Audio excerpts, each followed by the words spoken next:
1, 2, 3 testing. It works. Good job, Myron. You did it for once. Geez, why is Doug so obsessed with this trans issue? The media is using it as a red herring on bigger issues like gun violence. Are you saying this is a conspiracy theory? Keanu Reeves is my Jesus? It's a big issue nowadays because of the exponential curve in the number of kids, especially kids, identifying as a transgender person. It's a big issue nowadays because it has impacts in schools, sports, even the workplace, bathrooms. And if that exponential curve keeps going, what do they say? 2% identify as transgender, some people say, but it's growing faster than, like in a few years, it could be 5%. Who knows? It's a big issue because, as we're going to see in this J.K. Rowling clip, that one of the big issues against this war between feminists and transgender activists is violence against women. That's why it's a big issue. Violence against women, rapes against women. And there's a high correlation between people born with a penis and rapes, violence against women. That's a fun fact. Not a fun fact. I take that back. It's a terrible fact. Terrible, as Charles Barkley would say, fact.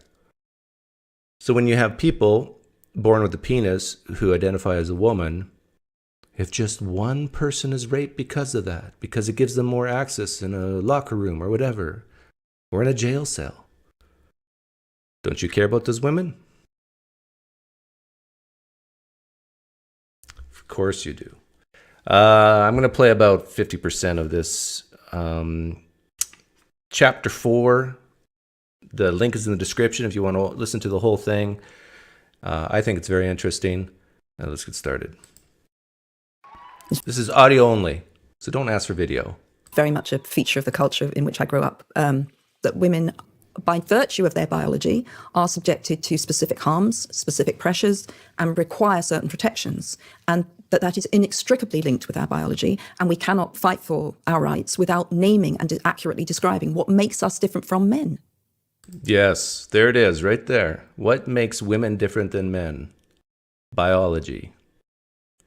The reason why the world has been built by men is because men are bigger, stronger. The reason why most rapes are done to women is because men are bigger, they're stronger. The reason why women need protection from men, where does that protection come from? Other men. It boggles my mind how some people are so, I don't know what's the word, so compassionate in a way, or so scared to say anything negative against women that they can't just see the facts in front of them. That for all of civilized history, men have dominated the world for one basic reason. Not because they're smarter than women, it's because they're bigger than women. Now, women do have a lot of power when it comes to coitus. But even then, if men really want to have coitus with a woman, they don't have to ask her permission. Rowling says that this was all foundational to her understanding of why feminism was necessary. Because for generations, the reality of male violence and predation was a fact that had been ignored, downplayed, and even excused, until feminists fought for it to be recognized and remedied in as many ways as possible. My feminism. Are more people dying from trans issues or gun issues? Oh, gun issues by far. Yeah. Gun issues by far. In fact, I think very few transgender people commit suicide by guns. I think very few transgender people commit suicide at all. I was thinking of a good analogy the other day because I made the claim the other day that we do not have actual data of actual suicides by transgender people. And people say, well, yeah, you're right, Doug. We don't have that data. But we do know that if you don't allow transgender people to transition, they're a higher risk of committing suicide. And I was thinking a great analogy for that is, yeah, you're at a higher risk of getting struck by lightning if you go out in a thunderstorm. But still, the probability of being struck by lightning when you go out in a thunderstorm is still incredibly low. Must remain grounded in the sex class and the oppressions my sex class suffer. That's the basis for our oppression. That's my understanding of why certain things have happened to me. And of course, we now know that Rowling herself needed these protections and services in her own life.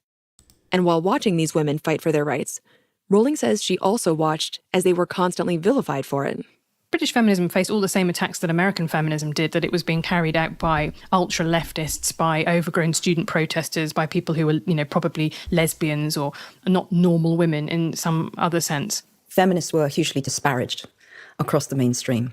They were ugly, they didn't shave their armpits, they were aggressive, they were butch. And I suppose I see real parallels with... She forgot, didn't have a sense of humor. Now, with the slur that is TERF. All the same tropes about a woman not behaving the way a woman is supposed to behave. All of the cliches. Our union, or populist leaders across is very different from saying someone's a pervert or times. Very same people who have long those conflicts in policy and law.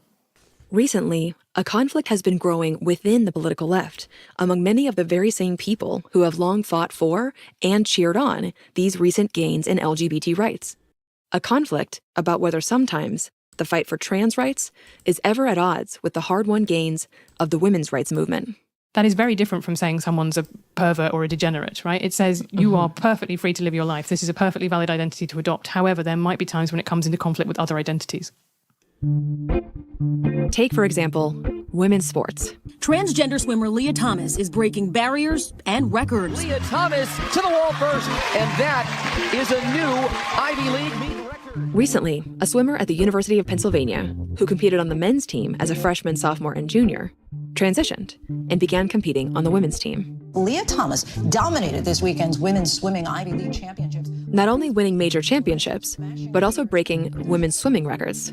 Yeah, someone, I think on this channel, made the comment that the world record in, I looked it up to fact check it, but the world record in the women's breaststroke swimming would not qualify to even go to the Olympics as a man. Think about that. The world record in the 200-meter breaststroke, I think it was that event, would not even qualify to go to the Olympics as a man. That just shows you how different men and women are when it comes to physicality. To compete under NCAA rules, which require transgender athletes to complete at least 1 year of testosterone suppression treatments. This prompted many to come out and argue that it's unfair for someone who went through male puberty to join the women's team. Because, they argued, the athletic advantages that come with male puberty cannot be fully erased with hormone therapy. You're never going to be able to remove male physical advantage. Not all of it. You may be able to remove a third of it, or you may even be able to remove a half of it. This included Olympic athletes like Sharon Davies, Michael Phelps. I believe that we all should feel comfortable with who we are in our own skin, but I think sports should all be played at an even playing field. And Caitlin. Yeah, imagine if Michael Phelps decided to self-identify as a woman tomorrow, and even he's retired. I bet you with very little training, he could break every swimming record in the women's category today. He could probably just roll out of bed, eat a few donuts, drink a large beer, and go smash a woman's record. Jenner. It is just not fair. And also, feminists. At the heart of all of this, there really are just two issues that people feel strongly about: fairness in sports on one hand, and the importance of acceptance and inclusion on the other. And right there...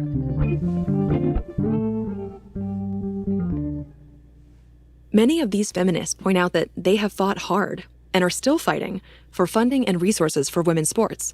And they see a real conflict in interest here that needs to be addressed. But some trans athletes like Thomas ask, how is this situation all that different from the fact that there are real physical variations between all individuals?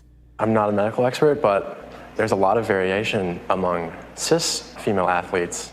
Quick note. True. That is very true. And that's a point I've heard often from a lot of trans activists. There's already a variation among women. So what's the difference? The difference is that the distributions are so wide apart that it is very easy just to make a simple rule. If you're born with a penis, you can't play women's sports. And just the fact that you find none, almost no one, who was born female go into male sports. Why is that? That just shows that what I said is true. Note, the term cis refers to people who are not transgender. There are cis women who are very tall and very muscular and have more testosterone than another cis woman. That's true. In fact, the most successful female athletes in the world tend to be more man-like. And should that then also disqualify them? And many trans advocates say that attempts to prohibit trans women and girls from playing women's sports is a form of bigotry. And this conflict becomes both more complicated and more contentious when it's not women's sports at issue, but women's spaces. Spaces like women's bathrooms, locker rooms, domestic violence shelters, and even prisons. Yeah, and I think President Trump, didn't he make a law or bill that banned transgender women in homeless shelters that caused an uproar? I think I have some of that here. In recent years, that tension has become much more urgent, especially for some feminists in the UK, because of a proposed legal change that's often referred to as self-ID.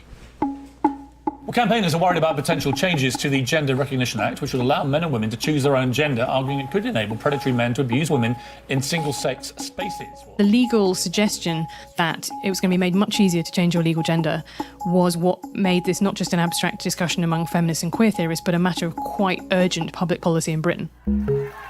We say no to self-identification.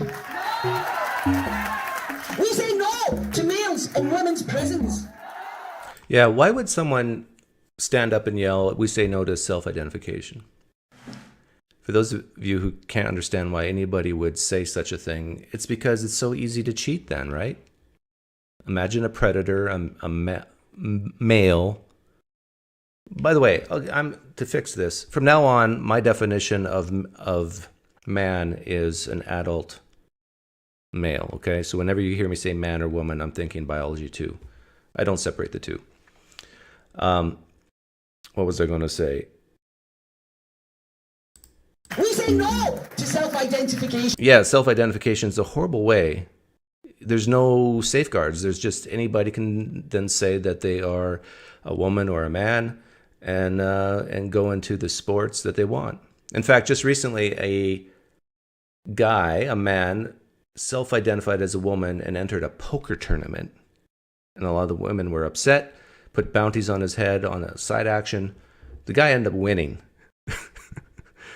the poker event. This is another curious thing, that there's women and men poker events. There's women and men chess events. Oh, if you want to really get controversy stirred, talk about why that is. We say no to males in women's prisons. For years in the UK, if a trans person wanted to be fully recognized by the government as their preferred gender, they needed to go through a medical evaluation and receive a diagnosis of gender dysphoria, which essentially is an intense discomfort that people can feel if their gender identity does not match their body. But this proposed change would allow people to alter their legal sex or gender based largely on, as the name suggests, their self-declared gender identity, without any medical requirements or diagnosis at all.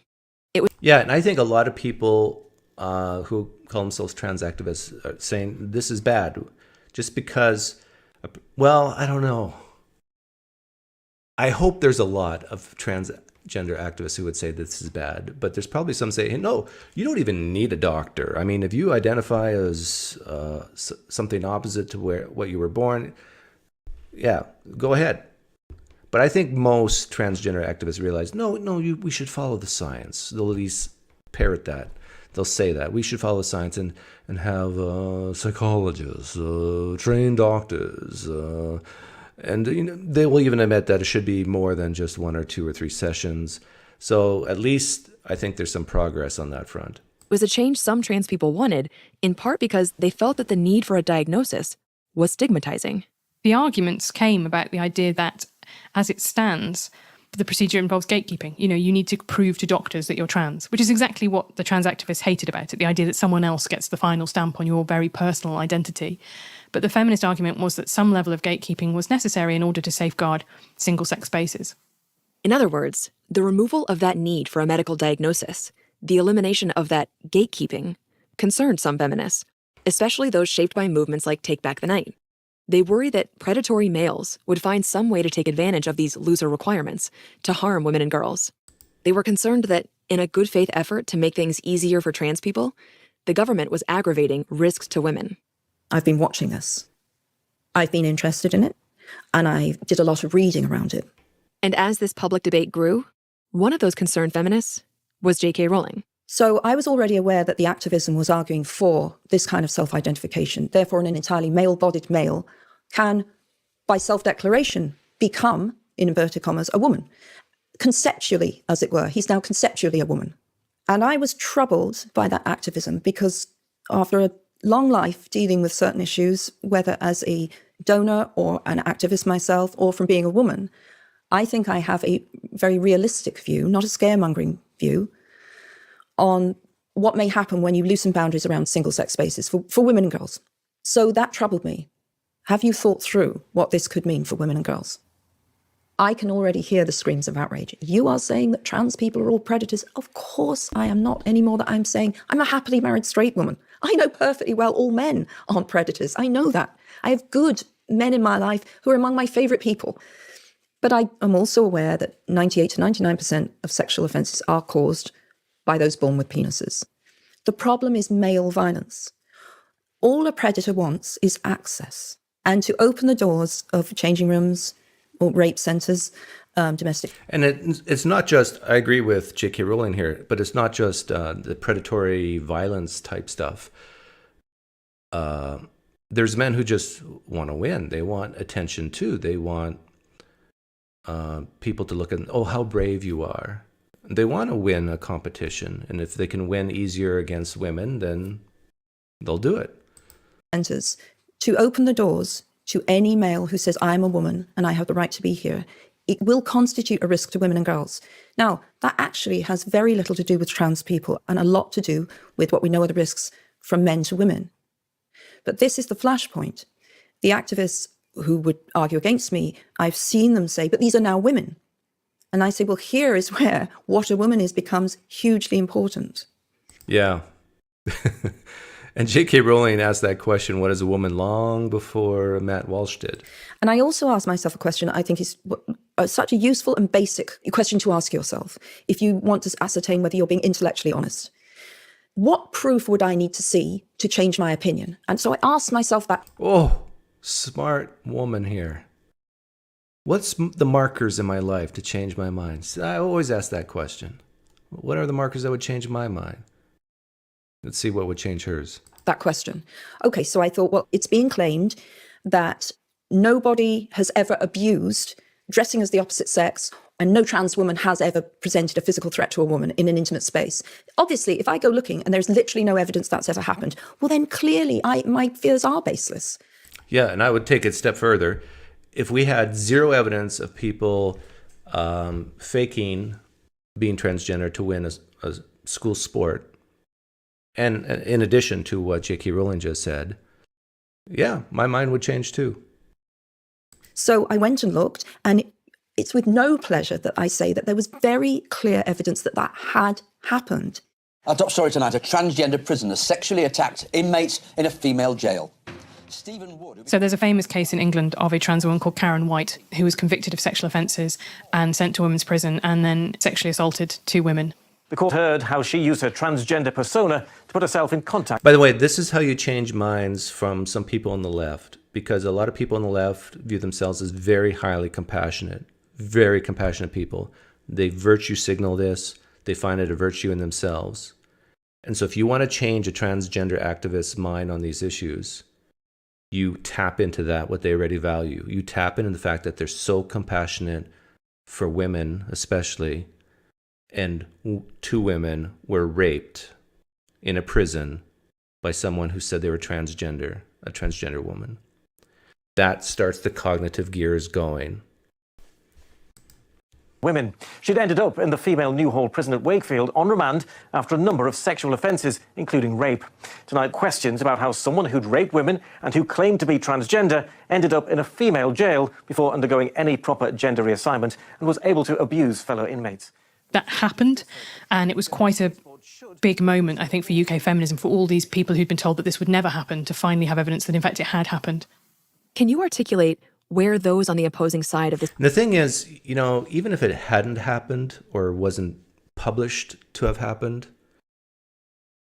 you just know the law of averages over a long enough time period, it's bound to happen. To me, this is just common sense. If, 1% to 2% of the male population commit rape or violence of some sort towards women, it's probably higher than that. Someone can fact check me on that. What is the percentage of men that do domestic violence or rapes, any type of physical harm to women? It's bound to happen that one of them will be a transgender or claim to be. This debate are coming from. Like, what is the steelman, good faith way to understand the argument that says, if your gender identity is female, then medical transition or not, you should be housed in a women's prison? There is a completely reasonable argument, which is that trans women are particularly at risk of sexual violence in male prisons. And that is a fact. There are lots of groups who are vulnerable, particularly in male prisons. Male prisons are in any case a really horrible place to be. The conditions are horrible. You know, they're violent, tense places to be. And, you know, America, with its much greater rates of incarceration, those problems are amplified. So I do think there is a completely reasonable point to say, if you are a trans woman who has been convicted of a non-violent crime, is it going to be a huge risk to your safety to be put in a men's prison? Yeah. Yeah. And then again, tap into the transgender activist's sense of compassion. Just how evil are you if you are allowing this? You're a bad person if you're saying this should be allowed for people born with a penis to go into a woman's prison. How evil are you? I tell you, this, for a lot of people on the right, you know, like me, conservative, I can be called the worst names in the book and doesn't bother me. Unless it's someone who I care about deeply who says these things. But for a lot of people on the left, no, they can't handle that. They want to be viewed as the moral high horse, the moral, I'm just better than you when it comes to compassion and sensitivity for people because I have empathy. And then people start calling them evil and you're hurting people. That impacts them.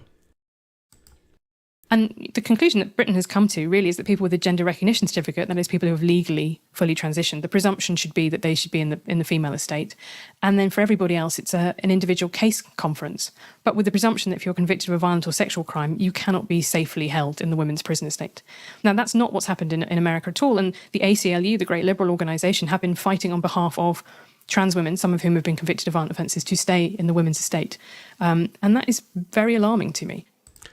Great comment by Blessed Testicle. I mean, people don't care about male rape in prison. That's true. I mean, they care, but not really.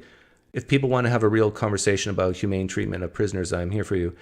Yeah, and we can align on that. But why is it that most people really don't care about men raping other men in male prisons? But when a man goes into a female prison and rapes, there is more caring. I think we're agreed that people do care about that more. Why is that? And it's because of the fact that it seems worse because we got bigger men who are taking advantage of more vulnerable women because they're smaller. It's the same idea as if a man punches another man in a bar, no big deal. Like, you shouldn't do that. But if a man punches a woman, or heaven forbid, a child, society has an uproar because men have this privilege of being bigger, stronger, more dominant. And so, you can't really pick on women. You can't pick on children. But I do think some women who are big, who are yappy towards a man, and it's a fair fight, be prepared to be punched. The ACLU has also been fighting on behalf of trans people when it comes to bathroom access. And there's a similar argument playing out there. Feminists are concerned when they hear of assaults by trans women, or males who pose as trans women, in public bathrooms. There's one well-publicized example that involves an attack on a 10-year-old girl in Scotland. It's rare, but it does happen. There are extensively documented cases of it. However, we should be really careful. We shouldn't play into a moral panic narrative that says that, you know, people are going to transition just to predate on people. The thing I would say is that predators exploit any loophole that they can, you know, and that is something that we should always be alert to. When you're doing safeguarding, you can't have a kind of rosy view of humanity. Yeah, you can't have a rosy view of humanity. And this is similar to the gun issue. Someone said, why don't you talk about gun issues? Well, here, I'll tie it in. Someone who really wants a gun, has a goal to get a gun in the United States of America, but cannot pass the requirements legally, they're going to find a way to get a gun, right? They will find any loophole. They'll do anything illegal to get a gun if they really want a gun and use that gun. So the argument that gun laws actually hurt the law-abiding citizens more than the crooks and criminals and thugs. Oh, I said the word thug. Is that allowed anymore? Yeah, they're going to find a way. You have to look at what the worst that could happen is. So I think while maintaining that it's rare, I think you have to acknowledge that it happens.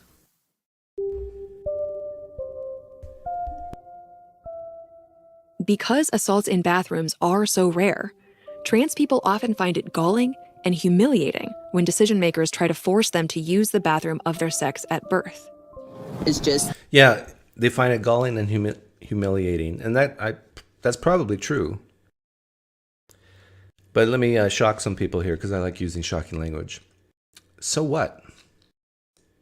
If you're a transgender person and you're humiliated because you can't use the bathroom you want to, so what if you're humiliated? I say this to Christians all the time, you know, go to your room and cry for 2 hours.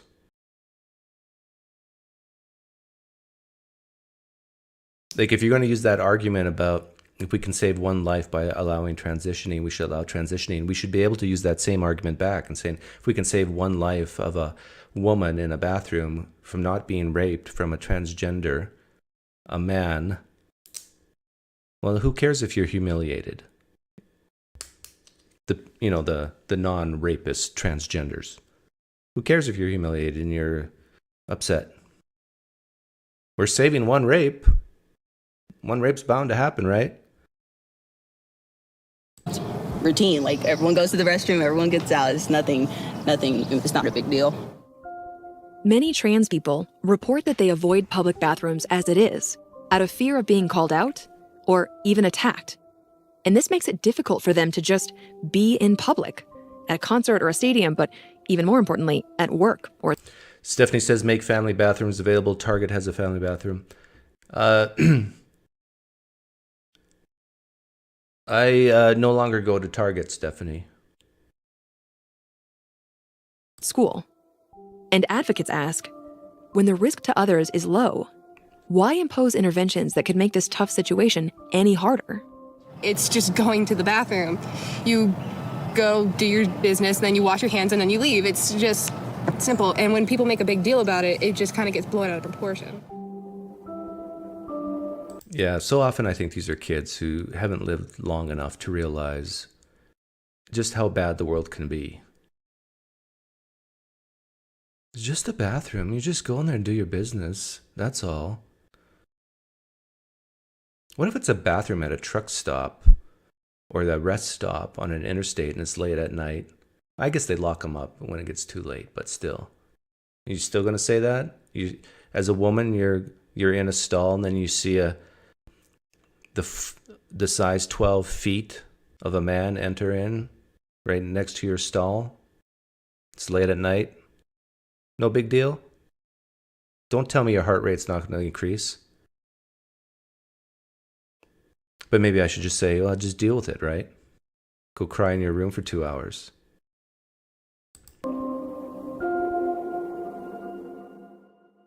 See, it seems like you care about the feelings of the transgender, but you don't care about the feelings of the woman who's uncomfortable in that bathroom. In an increasingly polarized world, gender issues have become the front line, and it can be hard to know where to start, how to express an opinion, if it's even okay to voice one. Yet as the chasm between opposing views increases, it's vulnerable children who've fallen into the abyss. And finally, the issue that's brought this once obscure debate into the center of culture is the medical transition of young people. Child transition. And that's particularly acute because the composition of the group of people trying to transition as children has changed, and it has grown enormously. Now, in recent years, there's been a huge increase in the number of children reporting gender dysphoria.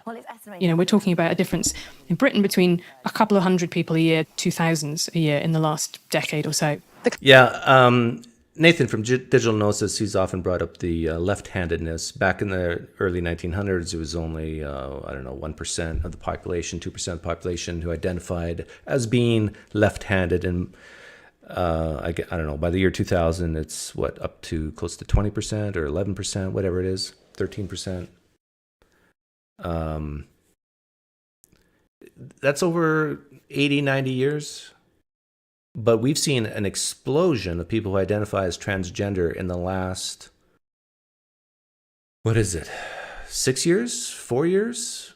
And I mean, COVID-19 in the year 2020, there's so much weird stuff happened when people were locked in their houses or stayed in their houses and had time to worry, think, be anxious, be depressed. It just, boom, exponential growth. If that would have happened with left-handedness, I think even people would, are you really left-handed? Or are you just saying you're left-handed in order to get some attention? Clinics here and in London see 3,000% more patients than they did 10 years ago. Among girls, referrals are up more than 5,000%. There's no question this service... Across the Western world, there has been a sharp rise in the number of minors who are seeking to transition, especially among young females. And in just the US, the number of clinics that help young people transition has grown from 0 to more than 100 in just the past 15 years. There's no question this service is helping... Yeah, and where are the transgender activists who question capitalism all the time? Where are they now? Aren't they... Isn't there a question mark in their head saying maybe all these clinics popping up is a way to make money for them and take advantage of young people? Do these thoughts enter your head? Children who feel distressed in their own bodies. But the full impact of children making decisions about their gender at such young ages may not truly be clear until much later in their lives. 5,000 children were referred to the clinic last year, and that's a 20-fold increase on the number a decade ago. That's huge, isn't it? Yeah, and so that means you've got... There's definitely something going on there, and whether or not those people are getting the right treatment is a big question when the treatments are themselves so new. Is a very fraught question indeed. One controversy related to child transition is a treatment often referred to as puberty blockers. Now, these drugs are not new. For decades, they've been used to treat a condition where a child begins puberty early, sometimes as young as age 6 or 7. Blockers halt that development, and then a child can resume the process years later. Yeah. Do you think children, a 15-year-old, 16-year-old boy or girl, have the right, the capability to consent to that? I always bring up the steroid example. A boy feels really depressed, maybe even suicidal, has suicidal ideation because he's so skinny and he gets teased at school. You're a skinny, skinny boy. Doctor, can you prescribe to me some steroids? I work out every day. I'm not making any gains. How many transgender activists say, yeah, give that 15-year-old boy steroids? If you say no to that, I think you're kind of forced to saying no to puberty blockers, are you not? Alongside their peers. That's a very different use case than the modern way of using them for trans children, which is to block puberty in your natal sex and then go straight onto cross-sex hormones from the other sex. Young people with gender dysphoria tend to be extremely distressed by their changing bodies. So gender clinicians began using these drugs off-label to halt their puberty, and then later might introduce cross-sex hormones. So, for example, a female would grow facial hair, or a male would develop breast tissue. I've been concerned for some time that there are providers who are not following the standards of care, which historically have invoked the need for an individualized, comprehensive biopsychosocial evaluation. Yeah, this is part of the reason why I've said several times on several live streams that I don't trust psychologists in general. Don't trust them. Prior to the initiation of medicines. This is Dr. Erica Anderson, a psychologist who has worked extensively with transgender youth and who is herself a transgender woman. She's also a former board member of WPATH, the World Professional Association for Transgender Health. As Dr. Anderson told me, WPATH recommends that before prescribing interventions like puberty blockers, clinicians should methodically evaluate a young person, that they should take time with a minor and their parents to investigate any underlying conditions, and make sure that this is the right treatment for each individual. Yeah. Doesn't that sound so incredibly reasonable? Take time to assess. But then there's some transgender activists who say, no, I mean, if a kid knows, I don't know how they know, but if they know that they're born in the wrong body, they should be able to identify and transition. Case closed. I'm not saying all transgender activists say that. I'm saying some might. Actually, some do. But puberty blockers have become a flashpoint, in part because some clinicians do not appear to be following those guidelines. So what I've seen in the USA, and this has been reported elsewhere, is that there are some young people who are going to providers and obtaining puberty blockers and hormones, but not having a full mental health evaluation. And I think that's sloppy. Yeah, and a couple of live streams ago, it's actually a short one. No, it's a video, not a live stream. You can hear some testimonials of people who identified as transgender and then later changed their mind. And then they said, hey, just like 1, 2, 3 visits and already I could get hormone blockers. Bad practice. Over the past decade, it has become increasingly common for parents and doctors to adopt an approach where they affirm a child when they say they're trans. But Dr. Anderson says that some well-meaning clinics and doctors have gone further than that, and that in their attempts to support gender nonconforming kids, they have stopped asking important questions, and often too quickly accept a child's self-assessment. Some trans advocates argue that that's exactly what clinics should be doing, as this popular TikTok video explains. No one says that cisgender kids are too young to know that they are cisgender. No, cisgender kids are pretty much always trusted to know their gender identity. If cisgender kids are young enough to know that they are not transgender, then transgender kids are young enough to know that they are transgender. It's as simple as that. Yeah. That's clever. I like that rhetoric. But how would you respond to that? It's not as simple as that. Dr. Anderson says that, especially when dealing with kids, you need to ensure that you're diagnosing them correctly, just as you would with any other medical condition. But in addition, child and adolescent brains are still developing, so rushing a young person into gender transition without a full evaluation of other co-occurring conditions is bad practice.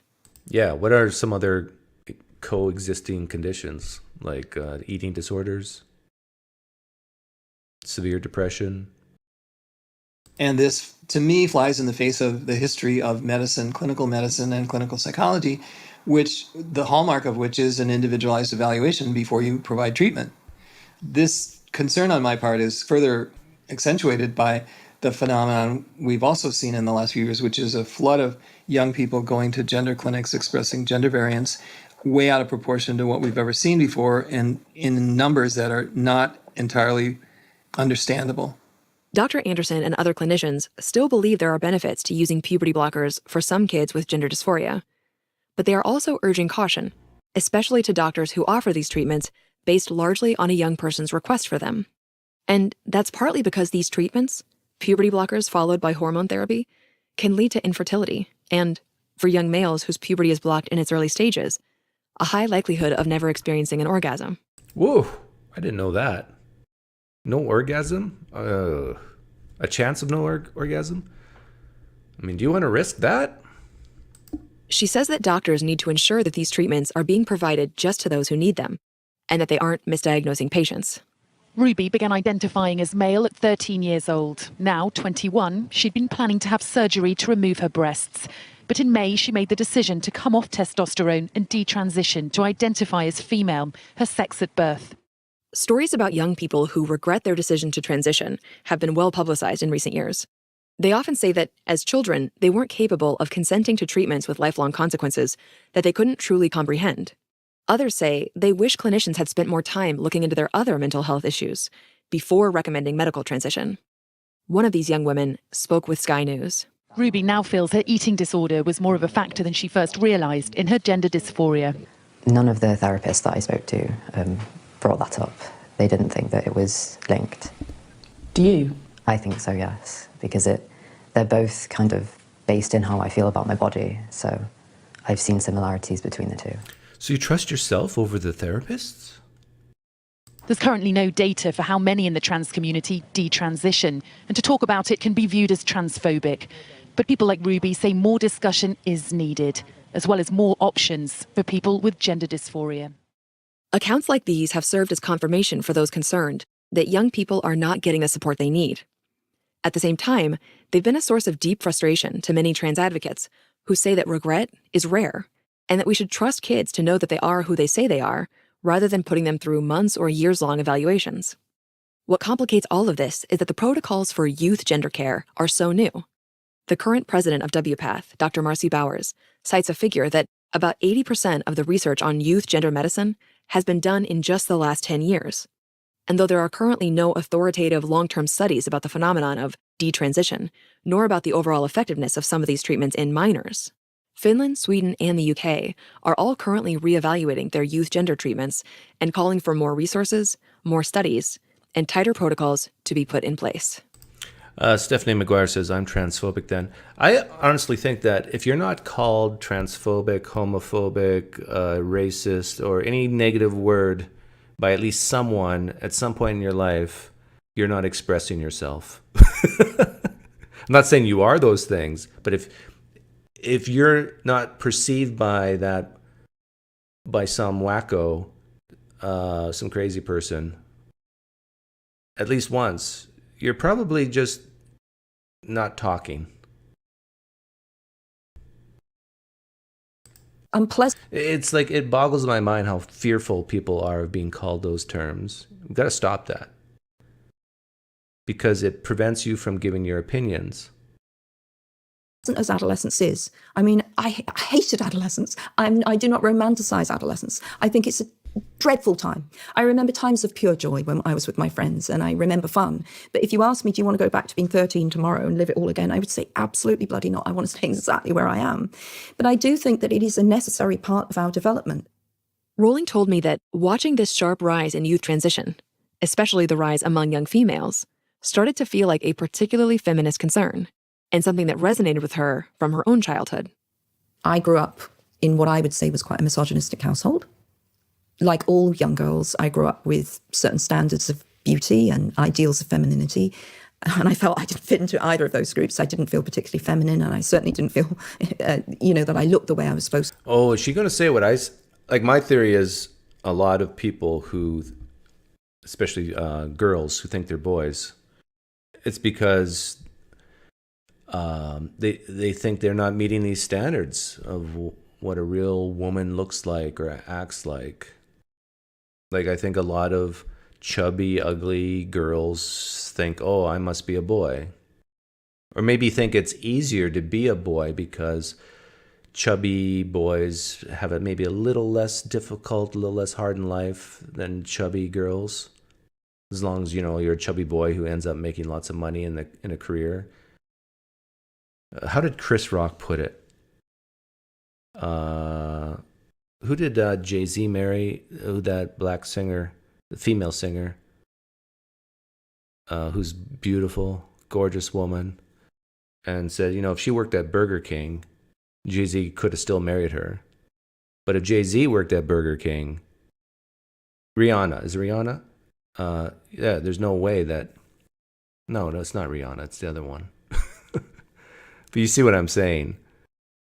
With men, they don't have to be good looking to get a good looking woman. But if a good looking woman wants to get a successful, really successful man, you really have to be good looking. Beyonce, thank you, yeah.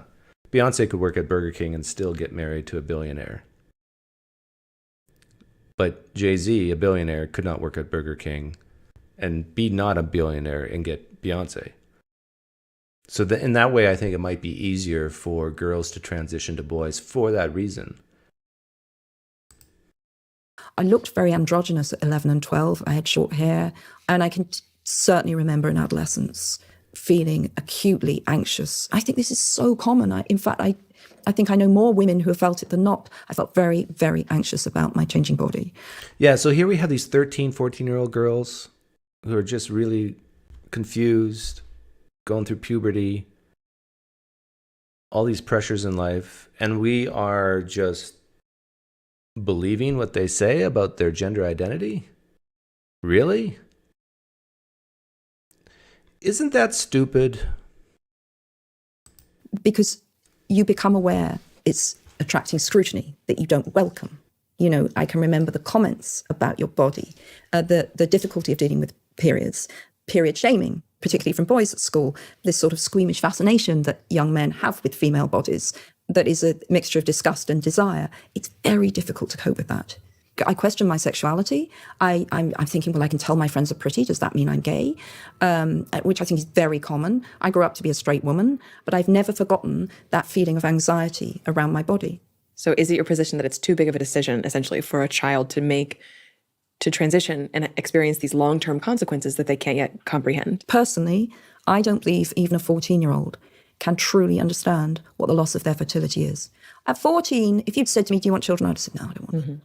But it has been the most joyful, wonderful thing in my life. That doesn't mean I think everyone should have kids. It doesn't mean I think to be a woman you need to have kids. I'm talking very personally. For me, my children have been an unmatched joy, and I wouldn't change a thing. Yeah. There's probably a lot of 40-year-olds in here, maybe even 50-year-olds like me. If you're, let's say, 45 years old and you're listening right now, be honest with yourself. How do you think about a 35-year-old? You're thinking, okay, you know, they're probably just really starting to get solidified in their career. They're just starting to really understand what the world's like. And give them another 10 years and then they'll really, you know, be mature. You know, you're not saying they're immature now, but hey, they're 35. They're still very young. Now, if you're a 35-year-old in here right now, think about how you view 25-year-olds. I mean, you're still probably in that party phase. You probably just graduated from university, and you're probably like a mess on did you choose the right career path. Now, if you're a 25-year-old in here right now, be honest, and what do you think about a 15-year-old? You're thinking they're a mess. They're nuts. They're a nuisance to be around. They're so de-energizing. And it's the 15-year-olds we're trusting with this gender identity thing. Remember, even when they go to a trained, licensed therapist, psychologist, how do we know someone's transgender? It's self-reporting. And I couldn't have comprehended that at 14. I would have had no idea what I was giving up. And yet, as I sat with Rowling and listened to her views about youth transition, it was clear that they aren't black and white. My feeling is, and it's a feeling that was strongly expressed in the Potter books, that as many diverse life experiences as possible should be explored and expressed.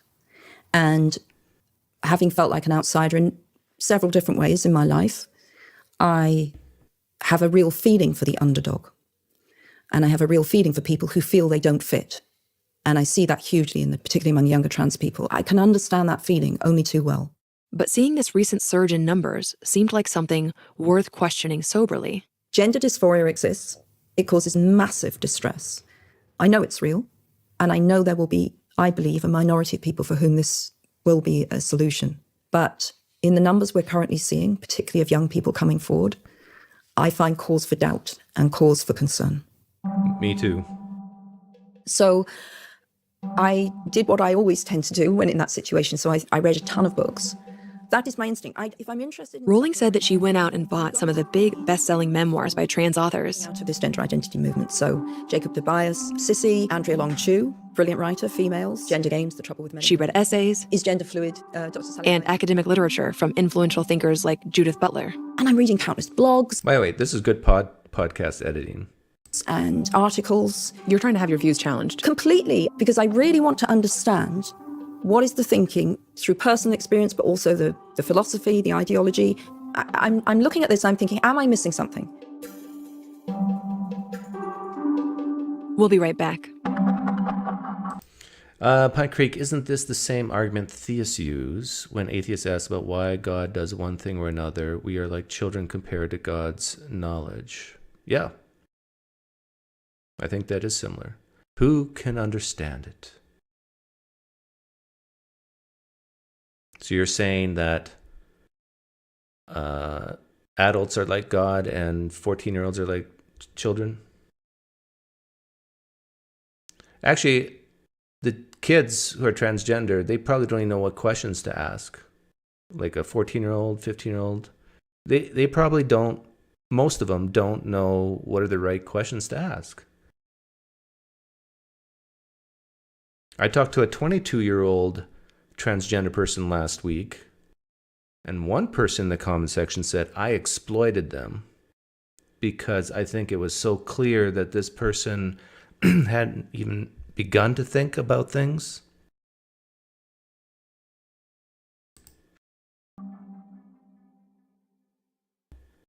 Here at the Free Press, close your books in /escalate. The debate's due to start in an hour, and suddenly of different trans thinkers. Over the months and years that Rowling was immersing herself in queer theory and memoirs of different trans thinkers, this conflict between some feminists and trans activists continued to escalate. The debate's due to start in an hour, and suddenly protesters come in wearing masks.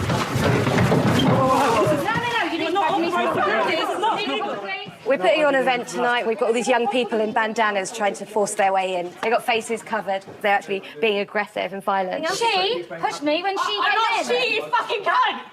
I pronounced the name! In the past few years, as the feminists have tried to organize... Don't you guys wish that sometimes you could just press a button to remove all the emotions and feelings in people? Like they can still think rationally, but all the feelings and emotions just go away. You know how useful that would be?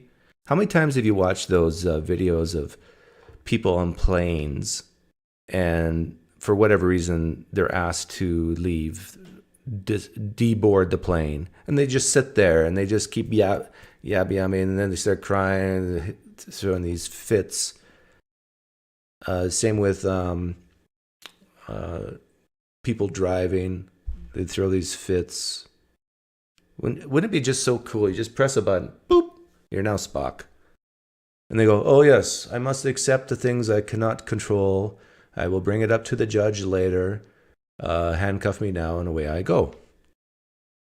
Oh man, the world would be such a better place if at least in those moments you could just strip people of their emotions and feelings.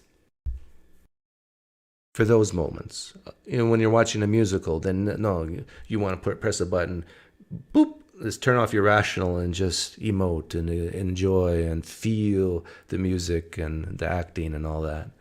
There's a time and place for things. But yeah, this is why I think people should. It is better to live your life more stoic than not. Base to discuss everything from women's sports to self-ID to the proper treatment of gender dysphoria in kids. They've been met with protesters trying to shut them down. These are trans activists protesting outside a feminist meeting. They're shouting TERF. It stands for Trans Exclusionary Radical Feminists. Across the country, clashes are erupting between the two groups. These activists say that trans women are women, full stop. And to them, to engage in a debate at all is to engage in transphobic hate speech. Yeah, to engage in a debate at all is transphobic hate speech. I'm such a contrarian. I would just say, okay, it's transgender hate speech. So, would you rather me say transgender hate speech, or would you rather be punched in the face by Mike Tyson? Which is worse? Come on. I feel, yeah, let me emote. I feel like so often these buzzwords are just thrown out there. You're a terrible person, hate speech, you're a transphobe, thrown out there just to shut people up. A lot of these transgender activists are like the pre-sup apologists that I talk about on my other channel. Their goal is to shut the mouths of people who disagree with them. Oh, that's good. I got to tell this to the next person I talk to who's a pre-sup on the other channel. You're just like a transgender activist. That will bother them. But if your goal is just to shut the mouths of people and not have a civilized discourse or debate, you're a precept.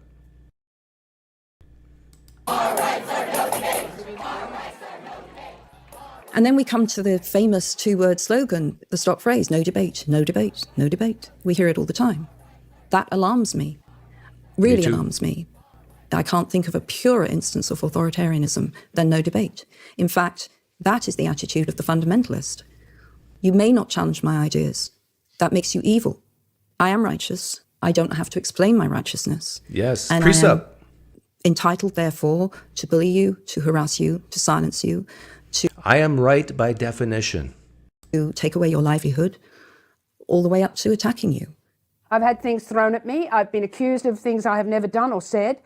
People seem to have no concern about evidence or even about libel. Many of the feminists labeled as TERFs have been attacked and received death threats, along with accusations that, despite what they say, they are actually Nazis and fascists.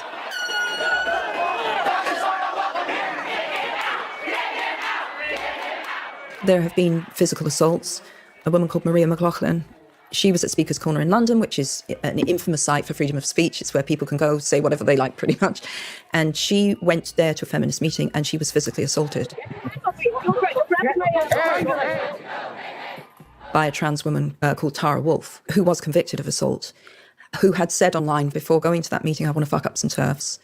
You know, when I cover this subject, I often say that afterwards I need to relax by covering something uncontroversial like Israel-Palestine or abortion, right? It's extremely fraught. That's funny. This is Michelle Goldberg, reporter and columnist at the New York Times. And one reason it's extremely fraught is that you have two groups of people who legitimately feel extremely embattled.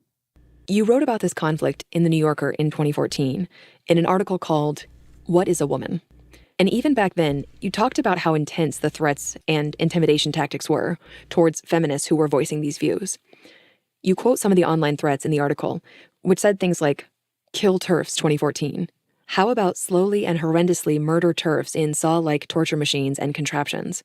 A young blogger holding a knife posted a selfie with a caption." Isn't this amazing to you? Like, this is usually women saying this about other women who maybe 20 years ago would be like allies, buddies, friends. But no, because you don't believe, you don't state the things I state, you're now the enemy. "Fetch me a TERF." Such threats, you write, have become so common that radical feminist websites have taken to cataloging them. Yeah, I mean, I think that, you know, those quotes that you just read, I don't think those people are representative of the trans rights movement. But nevertheless, there's a lot of feminists who feel like aggrieved at people kind of constantly saying, if you don't recognize me as a woman, I'm going to rape you. They feel like there is this very vicious online dialogue in which a really brute sort of misogyny is dressed up in progressive clothes. And so, you know, to add insult to injury, you're not even supposed to complain about it within feminist spaces. It should be possible to have a discussion where there are a range of different people who can enter into a dialogue about this. These feminists believe that their views are not only inside the bounds of respectable discourse, but also that the accusations that they are violent transphobes feels less like a sincere criticism and more like an attempt to smear them so that no one will listen to them. Yeah. I mean, what we're seeing in the world is more and more... I can relate. I can relate to that. I can relate to that. You use these terms just to smear people, so people won't listen to them. How many atheists on YouTube would say the things I say and do videos like this? Is there any besides me? Down free speech. You're censoring ideas. You're shutting down controversy. And in a democratic society, that's how we come to a better understanding of each other.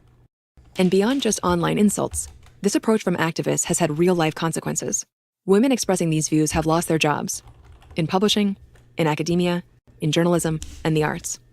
Women athletes have been dropped by advertisers, authors dropped from book deals. For voicing her concerns, Dr. Erica Anderson, a trans woman who's helped dozens of kids medically transition, has been labeled a TERF and disinvited from public events. Michelle, from your reporting on this over the years, what is the best way to understand the side? Oh, is Peter Boghossian with you, Reed? He wants to call in. I'm almost done. Let's see, maybe 10 minutes? Can you wait 10 minutes? Of the protesters in this conflict, the people who are calling to silence these debates, where are they coming from? And what do they feel is at stake in all of this? Well, look, what's at stake for a lot of people is just the ability to live their lives with any sort of dignity and security. And again, I want to emphasize, and I hope this makes it into the podcast, that is why I think the temperature of this is so high. Because, especially in the United States, trans people are so embattled. You have these sweeping oppressive laws. 119 anti-transgender bills have been introduced in state legislatures this year alone. Suing the state of Alabama. Yeah, so often you hear about these anti-transgender bills, and I went to this website to look at some of them. It's from the transequality.org website. And, this is people who are saying Trump's bad, right? And they're July 23rd, the Department of Housing and Urban Development formally announced the rollback of a previous rule that protected transgender people from discrimination by homeless shelters. Yeah, why do you think this law is here? To protect women.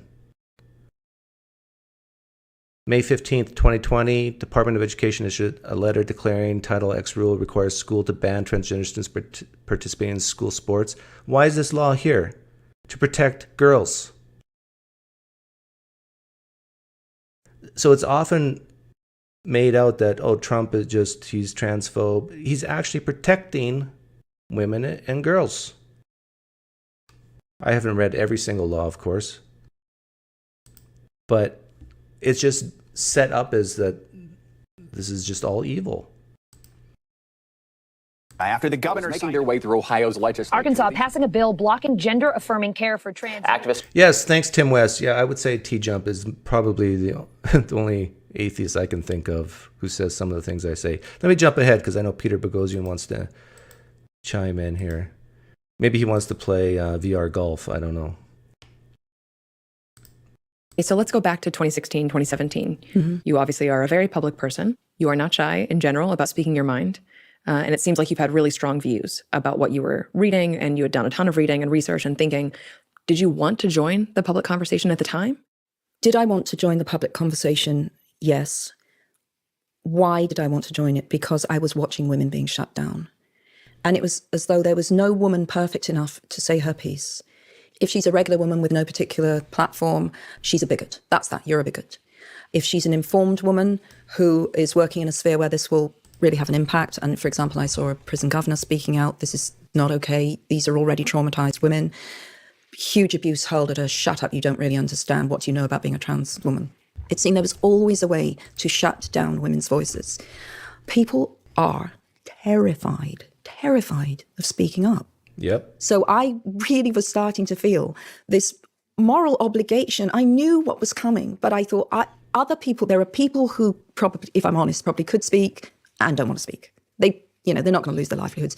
But there are a ton of women who are being forced not to speak because they literally won't make rent. So I actually wanted to join the... Yeah, it's coming to the point where you have to be rich in order to speak up. You have to be like Elon Musk.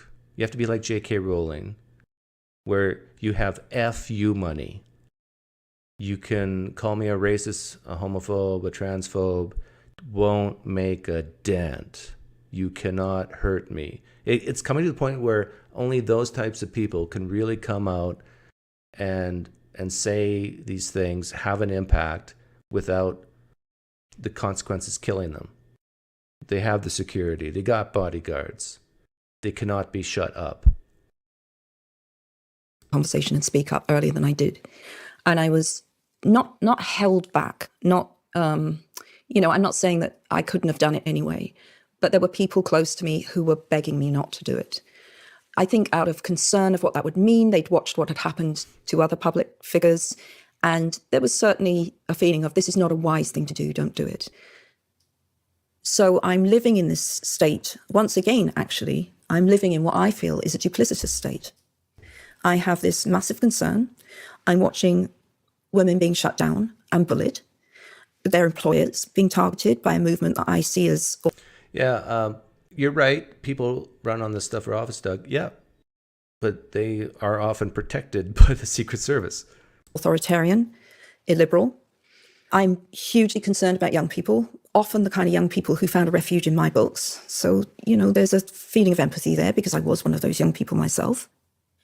And I'm absolutely can say that I was living in a state of real tension, similar to when I'm planning to leave my ex-husband, because although I am not physically in danger, I feel I am lying by omission. I should speak up. I feel the right thing here is to try and force this conversation, because on behalf of people I'm seeing shut down who do not have my...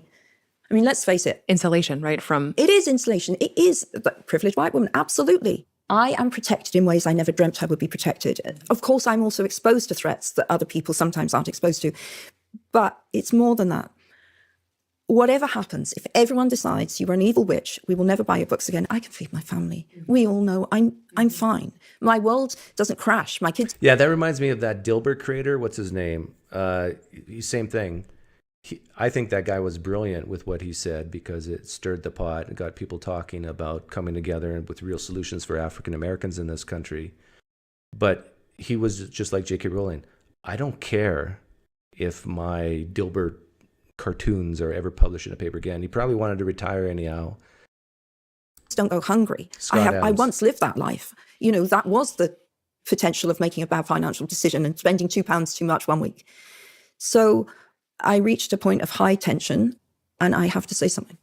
You're saying you felt obligated? Yeah, there did come a point where I felt obligated because I felt, you know, I'm being contacted by women. And by the way, these women aren't even saying to me, do it, you do it. No one's trying to coerce me into it. It's just that I'm having these conversations, and the climate of fear was scaring me more than speaking out. You know, what are we letting happen here? This is insane that there's this much fear around a woman arguing that she has the right to describe her life and her body in any way she chooses. This is insanely regressive. But also, I did reach a point where I thought, I can't keep living with myself if I don't say something. So it was personal as well. I have to speak. I just have to. Okay, that's the end. Reed and Peter, if you guys want to jump in, you can. Both of you can jump in if you want. The Dilbert guy. Yeah, so how do we summarize this? The summary is there's a unique and weird tension going on between feminists, women, and transgender activists. And I would say there's even a tension between the transgender issue and the queer issue. And so now there's kind of these fights, not just between transgender people and old white farts like me, white straight cis men like me, but between all these different groups of people.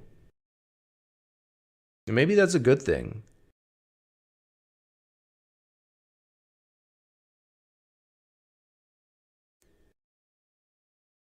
Do you have the link, Reed?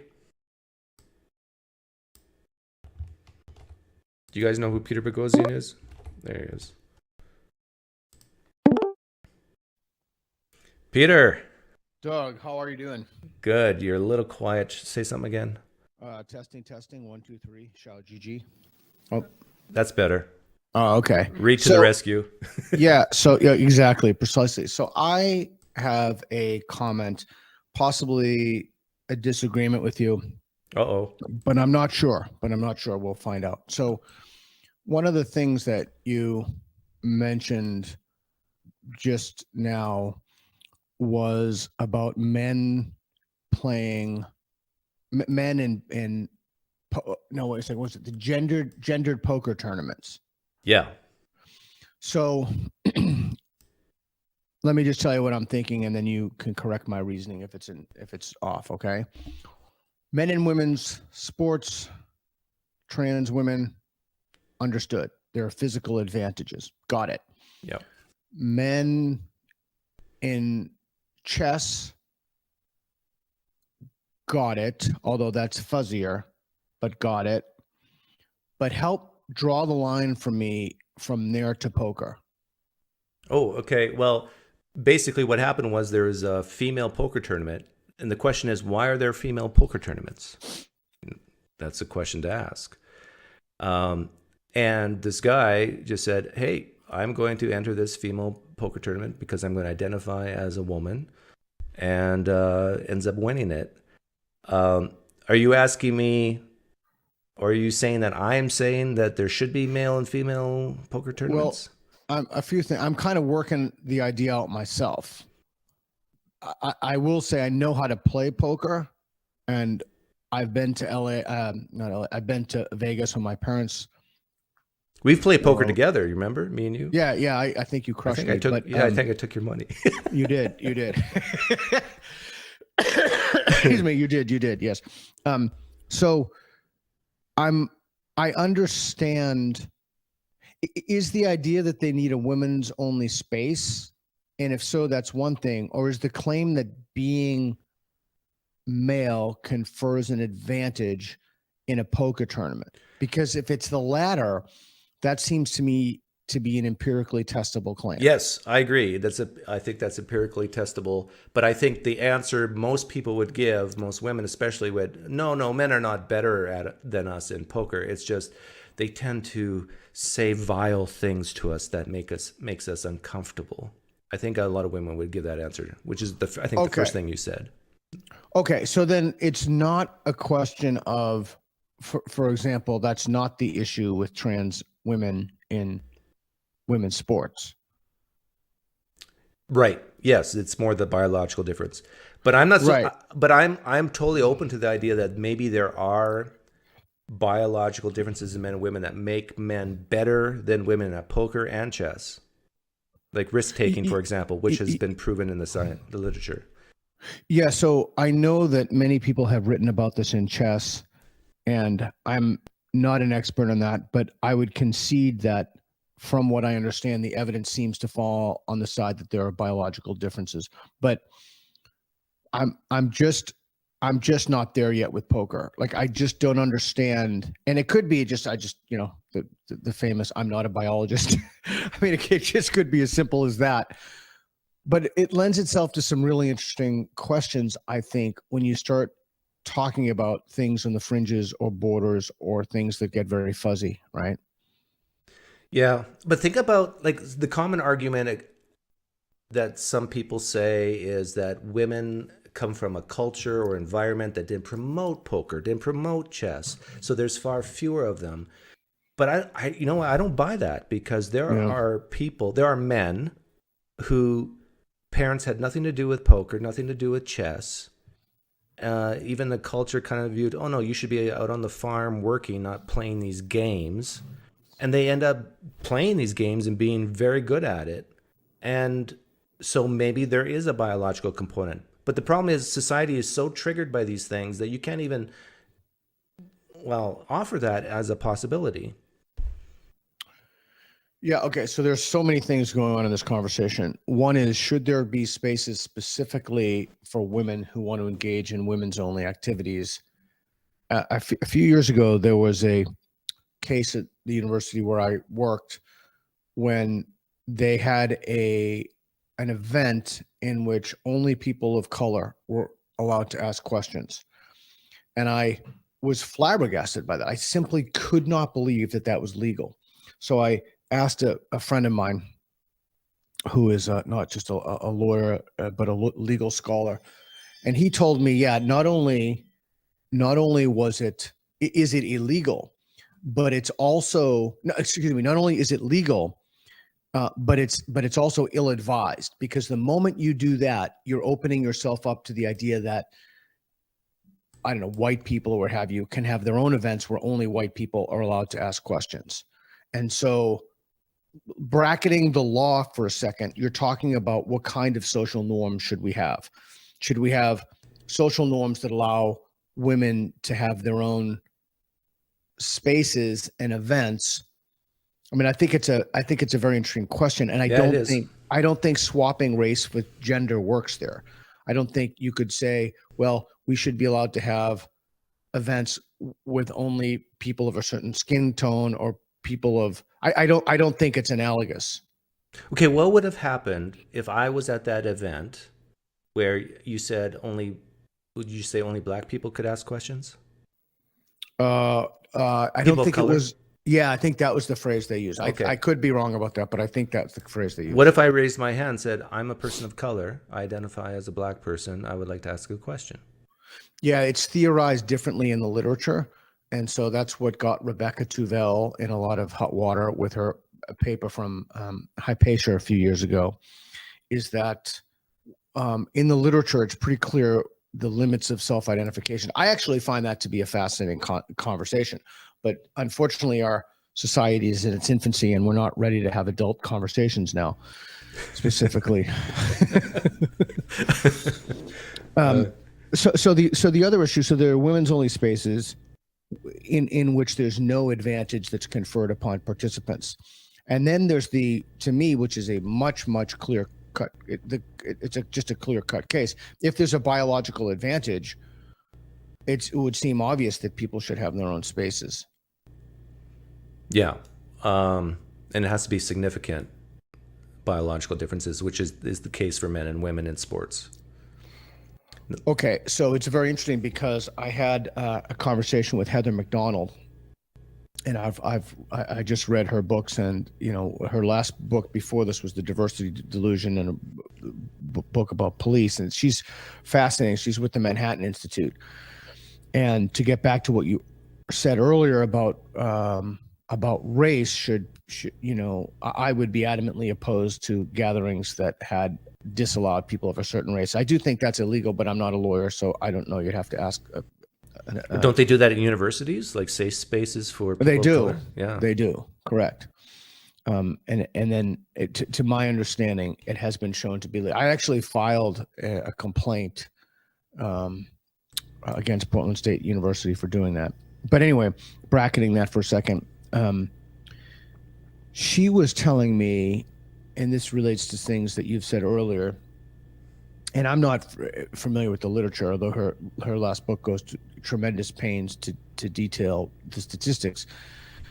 The reason people are okay, and then I'm going to relate this back to your point in a second, the reason people are okay with undermining the meritocracy is because they simply do not understand the differences, the tremendous disparities in educational differences between different groups of people.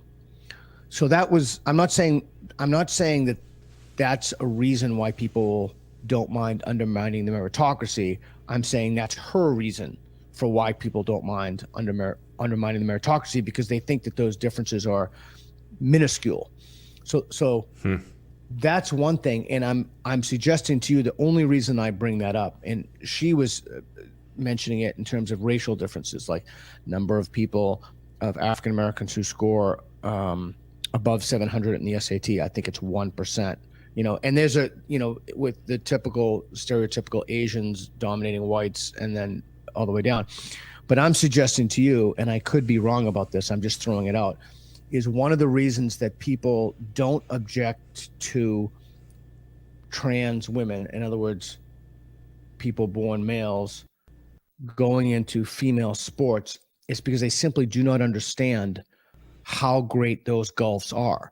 And if they were to understand, they would change their mind. I'm just throwing that out there. Okay. Well, here's my response to that. I think that's wrong. I think there's something else going on, because I've had people come on my show and I've showed them like times and so forth. In fact, in this live stream, I pointed out that the world record in the female breaststroke wouldn't even qualify to go to the men's Olympics. Wouldn't even qualify. That's how vast the differences are. So you can show people these vast differences and it won't make a dent for them, because there's something else going on here. And I think, and we talked about this on Sunday when we golfed together, I think it's this compassion gene. It is, how it's hard for some people to conceptualize certain things, like a child, they see a toy and then you put the toy behind a curtain and they think the toy has disappeared. They cannot conceptualize it. I think there's maybe a gene in certain people that they're so highly compassionate that they can't think of anything else. Okay, so that's the XY axis, and we'll bracket that. And now let's overlap a z-axis on top of that. So the z-axis that I would suggest to you is that often you hear people who are not opposed to men and women's sports.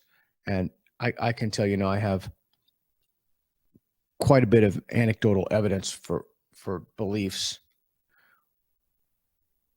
Reed and I, as you know, we go around and we ask people these questions. The overwhelming majority of those people, if not, I'm hesitant to say all because someone could sneak in that I didn't know about, but the overwhelming majority of these people themselves don't participate in sports. So I think it depends on your definition of what you mean by understand. Yeah. Well, yeah, there's definitely some people who are completely ignorant about how vastly different men and women are biologically. But I'm telling you, I've talked to people who are not ignorant of these things, and they will still champion men in women's sports. And I think it's because of this compassion factor. Okay. So, or fairness. Okay. So you have individuals who know, because the word you used was knowledgeable, I think, if memory serves me correctly. Yeah. I would suggest another word that if that criterion were met, you would see a belief change. And the word is not attitude. The word is grok. Grok. What do you mean by grok? It's a term coined by Robert A. Heinlein. It means to understand something in its fullness, to completely get it, like to just grok it, to just completely understand it.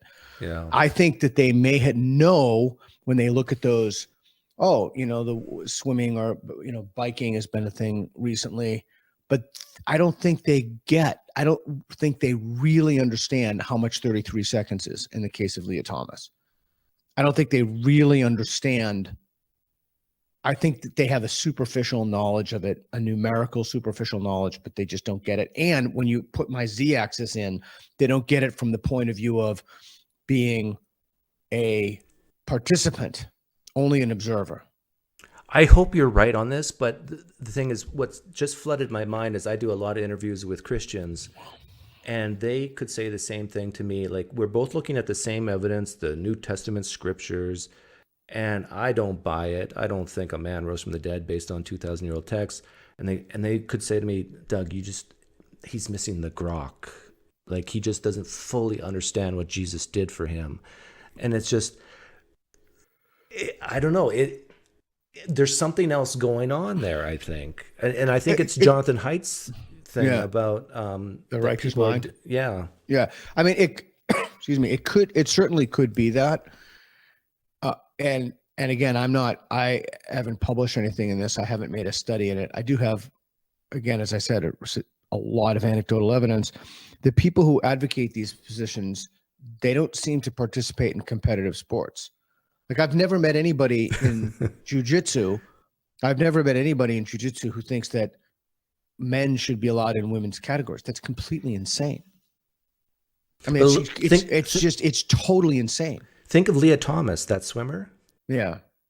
She's in sports. She knows the differences between men and women, and yet she still does it. It seems like, well, I can't get inside her head, but she seems to have reconciled in her head that this is okay what I'm doing, even though she knows that I can clean the clock with these women. Like, that's because I don't think so. You framed it in terms of fairness before. I don't think, and again, I'm speculating. Part of the problem with engaging this is that people who hold these beliefs also hold the belief that dialogue and discourse are privilege preserving, and we shouldn't give people a platform by engaging them. So I'm having to speculate on what people would say because they refuse to have conversations other than, but just screeching and yelling. And so I have to do my best to try to figure out what they'd say. And so my response to you then is, and that's what I've been doing with my interviews lately. I've been playing woke people and from the literature and responding to people like Heather McDonald, et cetera. So I would say to you, it's not a sense of fairness in terms of how the sport is adjudicated by an independent external observer or a referee. It's in terms of something more fundamental, and that is an individual's right to have an equal outcome, to self-identify and then enjoy the fruits of society as what they self-identify as, the creature or being. And I say creature because, you know, frogs and cats and hippopotamuses and such, as the being or the entity in which they self-identify. So that is a kind of meta level fairness that they're not just thinking about in terms of the sport. There's something far deeper going on. Yeah. To do what they want to do. The fairness of that freedom, I think they would say. Yeah. So, are you noticing a difference? I mean, an improvement on the college campuses? No, I haven't. I do think that we've reached peak woke, but I will admit I've been wrong repeatedly about that. I have not noticed a difference. In fact, when Reed and I were with Billboard, Chris and James in Eugene, there were administrators passing out signs and telling people not to speak to us and giving us the silent treatment. That's very different than the students organizing it, right? That's an administrator. That means that has institutional authority. So no, I haven't. I've still noticed that people, no. So the bottom line is no. But I like Reed sent me that tweet from the queer group and also was it the president of Portland University? Portland State? Yeah, it's Portland State. Oh yeah. Oh, they want cotton candy and coloring books. I mean, what person 18 to 25 or 30 colors in a coloring book and eats cotton candy? They're just infantilizing these people. They're infantilizing their students. Think of how unfair that is to students. Yeah, it is. And think about how unfair it is to give people degrees that make them think that they can do something that they simply cannot do. It is a kind of anti-credentialing in a sense. Receiving a degree from a place like Portland State is an anti-credential. It means you cannot engage arguments. You have been trained for years to not substantively engage ideas that you may find offensive. But won't this has to self-correct, right? Like when they eventually get into the real world and realize, like a business owner. No, you don't think? No. In fact, it almost can't self-correct. I just put out a tweet today about a couple of states are thinking about revising tenure. Tenure is part of the problem. We have granted ideologues jobs for life. We have just said, here, have a job for life. They're teaching things as fact that are simply not fact. No, there is no self-correction. There is, you build new things or the place crumbles. And I hope both happens. But why would an employer want to hire someone who's so sensitive about their pronouns, risk having a lawsuit, just saying the wrong thing, sexually, whatever? Like, because they're not going to get jobs. Well, no, they themselves are in the orbit of the ideology. So the employer, many of the employers also, if not believe in every core tenet of the ideology, believe in enough of it or are sympathetic to it. Again, this idea, I'll give you one example that came up again in a phone call I had. A person, I will not name this individual, but I'll tell you off air, or Reed can tell you, this person is not white. And I don't want to say any more about this, but this individual has been accused of white supremacy because this individual wanted to set meetings, an agenda, and when people were late, this individual asked them not to be late, and then this individual was again accused of white supremacy. Again, this individual is not white. So I don't see any self-correction. If anything, I think that people will view the failures and the outcomes as the fact that you haven't closely adhered enough to the doctrine, like communism. Well, it only failed because people didn't actually practice it. People practiced it, we wouldn't have that problem. But I work with hundreds of business owners in my real career, and I'm not seeing that. I'm seeing like, no, you're a burden to me. Where do you live? Well, the business owners are all across the country. Oh, okay. Yeah. I'm in Arizona, but most of my clients don't come from Arizona. And, Yeah, they basically, no, if you're a burden to me, you're gone. That's what it should be. That's what a business is. And if people don't like it, there's nothing stopping them from, or very few barriers stopping them from starting their own business or joining another business or changing fields entirely. And I'm just seeing, if you're someone just graduating from university and you're woke, in quotes, as a business owner, you're going to be a burden and it's not worth hiring you. And that's why I'm thinking at some point it has to self-correct that unless the woke generation is just going to say universal basic income, just give me money, even though I haven't worked for it. And that's, that might happen. Yeah. So someone in the chat said it's all anecdotal. Yeah, it is anecdotal. I'm not sure what kind of tests you could make to operationalize that. There are just so many variables. So when they say it's anecdotal, is just we're just thinking out loud through the problems. Look, I do think that this is going to self-correct at some point. I just don't know. I mean, I don't think it's going to self-correct for a long time. I've told Reed and I've said before how I think it's going to self-correct, but I don't think we're going to see that for a little while. I mean, again, as I tell Reed constantly, this stuff is just so freaking stupid. I mean, there's nothing profound about it. There's nothing deep about it. It's mostly idiocy. Yeah. What do you think was the real genesis of it? How did it start? Oh, yeah, I've talked about that to death. But if you're to summarize in a few sentences. Oh, giving people jobs for life, people hiring people who are like themselves. Idea laundering was a huge part of it. Creating these ecosystems that people once created, people artificially inflate the confidence in their beliefs beyond the warrant of the evidence. I mean, there are just so many things. Tim Pool thinks it's algorithms. Maybe that had something. I'm sure that had something to do with it. Not very much, as the way that I see its genesis. I think often we're talking about the wrong things. People keep asking me about, and I'm no dump or diss on people who are asking about this, but cancel culture or what have you. That's just a manifestation of the ideology. So we have our work cut out for us. Like, I sometimes wonder if it's as simple as, like, when we were kids, there was no seatbelts in the car. I was raised on a farm. My dad bought me a three-wheeler, which are now illegal because they're so dangerous. I could drive 10 miles to my friend's house, not knowing any of the traffic laws. Right. I mean, and if I died, then the parents would just produce another child and keep it going. Like, so there was no coddling.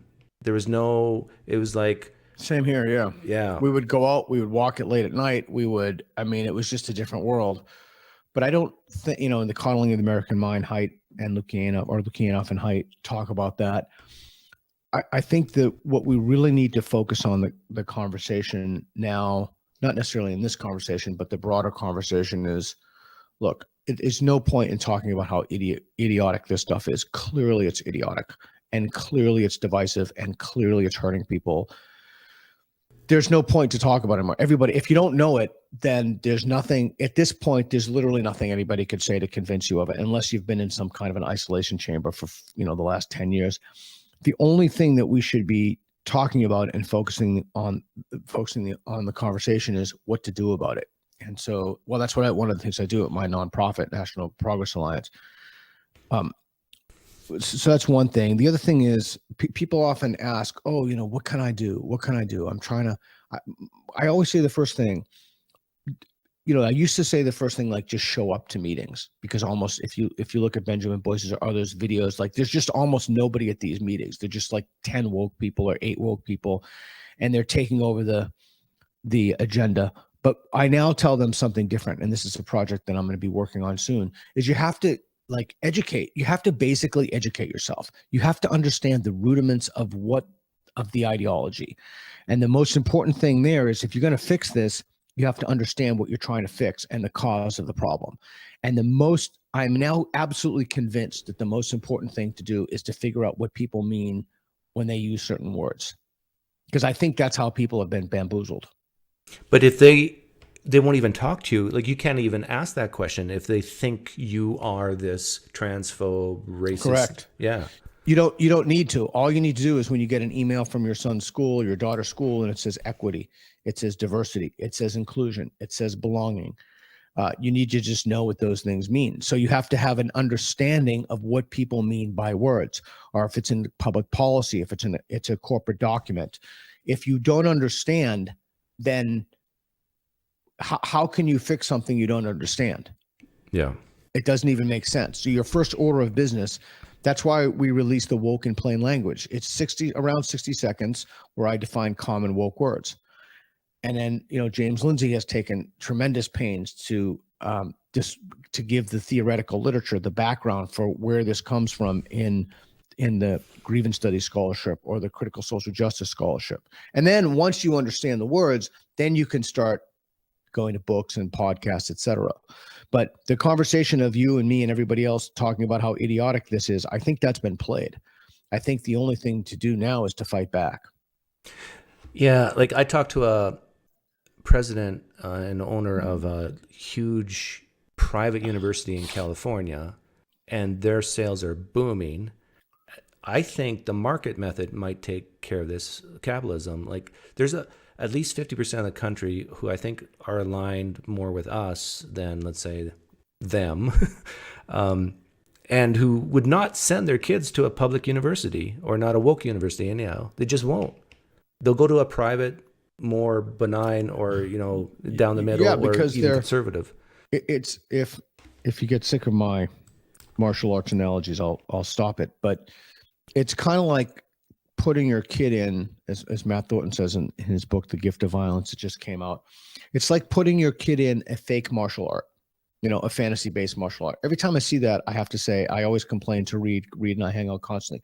I always complain to Reed how upset that makes me. And one of the reasons it makes me upset is that people think they can do things that they simply cannot do. And this is not a controversial statement. We can adjudicate this very simply. And not only can we have literally millions of times by throwing people in cages and seeing who comes out, right? We know it works. And so there's something about the fantasy-based martial art that sells people a lie. Similarly, there's something about conferring a degree upon someone that makes them think they can do things they simply cannot do. It's backwards land. Like imagine getting in a fight. Oh shit. Imagine getting in a fight and keeping your hands like this. Right? Mm-hmm. You will almost guarantee, not guarantee because there are a lot of variables, someone could fall or what have you. The first thing someone's going to do is punch you in the head. Right? I mean, what are these kids going to do when they get degrees from these institutions like Portland State and they get out and they encounter somebody who microaggresses them and they can't report it to an administrator, or they find, no, I'm like totally serious. Yeah, I know. Or they find a degree, they find an argument, or someone says something that they've never even heard before. Because I don't know if you watched that girl from Portland State, but it's an incredibly powerful testimony that she's terrified to speak openly and honestly in her classroom. Okay. Yes, it's terrible for her, but you know who that's really terrible for is the other students who don't get to understand that viewpoint. Yeah, exactly. That's who that's really terrible for. That dialogue is immediately cut off. And then you do that long enough and people say, oh, I have a degree. I have this imprimatur of knowledge or of education or what have you. No, you have a lie. You're selling kids a lie. Yeah. Yeah, like I think I've been a little successful in changing minds on some of these issues because people really like me when I kind of beat up Christianity. And they say, oh, Doug's right on there. I mean, oh, you're so slick and there's rhetoric, whatever. And then they come to this channel, the political channel, and I can't believe how many blind spots Doug has. I mean, he's just totally out to lunch. So that's the thing. When I was heavily in the atheist movement, people love it when you go after an ideology they oppose. They can't, when you go after someone else's superstitions, they love it. But when you go after their superstitions, they just draw the line. That's where they draw the line. I just showed read an email today. If I may very briefly read you this email. I get a truly, truly, truly crazy number of emails every day. Here's the email I got. Oh no. Oh my God. I can't even find it. I have so okay. As a Christian apologist, I am one of the last people who would have empathy for you. Although I disagree with every page of your manual for creating atheist, I now support your efforts to bring sanity to the classroom. I wish you the best. Yeah. I bet you get a lot of those. Yeah, I mean, that's the thing. That's the thing about this culture war. It's a very unusual culture war in which woke Christians and woke atheists are aligned, and anti-woke Christians and anti-woke atheists are aligned. Yeah. How do you define woke?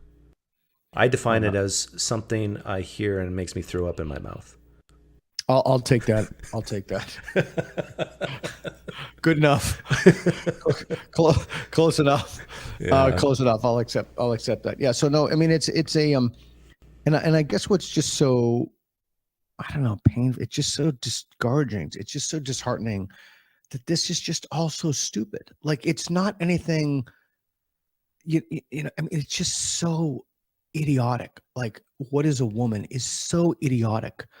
You know, putting people who, you know, I think Constantine Kissin had a great tweet. Like, someone should do a study about why, when men see the inside of the courtroom, they automatically self-define as women. They automatically self-describe as women. In other words, they're not self-describing as that. They don't feel that they're women. They just don't want to go to a man's prisons, and so they say that they're women. Oh, yeah. I mean, isn't it obvious that people will try to abuse? I mean, it's so obvious, but then people would say for you, oh, this is never going to happen. Never going to happen. And then it happens all the time. You know, one of the things I noticed with Billboard Chris that was so interesting, very similar to the atheist thing, is somebody would say, and again, the whole thing is on film. So if someone doesn't believe me, they can just look at the footage. Hey, Reed, can you link that footage? Is it on your website already? On your YouTube channel already? Can you hear him, Reed? I think you sent. Oh, I have it privately. I think you sent it to my Facebook. Can I show that, Reed, or Peter? It's your content. Oh, he wasn't listening. So you can ask him later. But so, you know, one of the things that we saw over and over again was Billboard Chris. And you know who Billboard Chris is? Yeah. Okay. So Billboard Chris will say, all these kids are getting hormones. What do you think about that?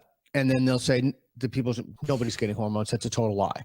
And then he'll give his evidence that people are getting hormones, and immediately they'll switch. It's a good thing that they're getting hormones. It's exactly like faith, right? Everybody's claiming my faith is true. My faith is true.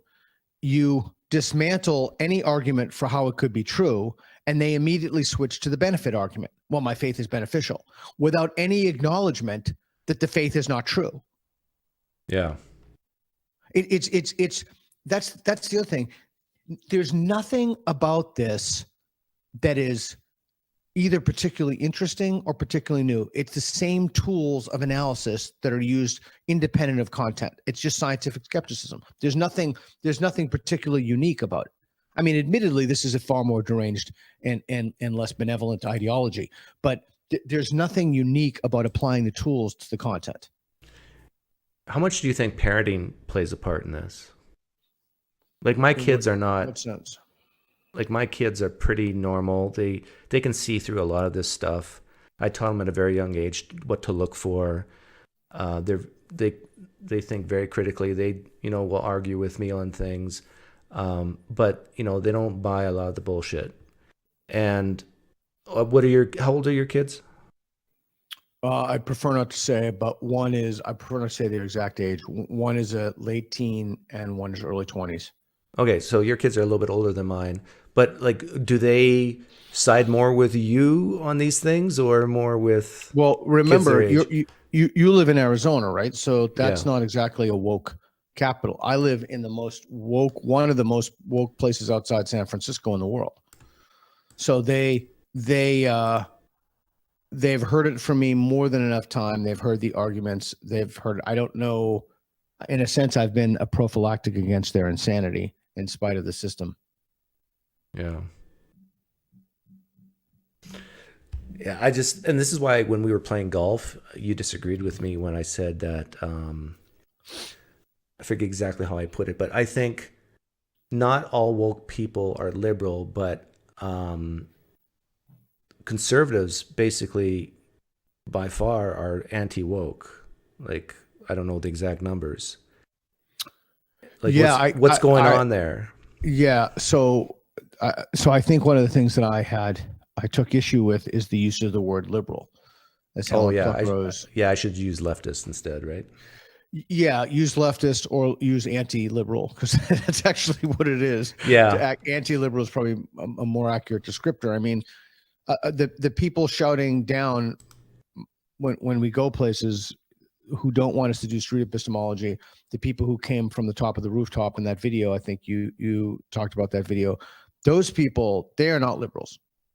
They're as far from liberals as one can get. Yeah. Yeah, you're defining liberal as someone who's open to dialogue, is open to new ideas, wants to push the arena of ideas to the envelope. But that's not what liberalism. Well, yeah, and there's one of the distinctions in that very specific field is between classical liberalism and liberalism. Liberals want to do that precisely because they think they have the best ideas, whereas classical liberals just want everybody to be allowed that opportunity to do that. Hey, Reed, if you can he hear me? Reed? No, he's doing, or I don't know what he's doing. He's doing something. Do you want me to get him?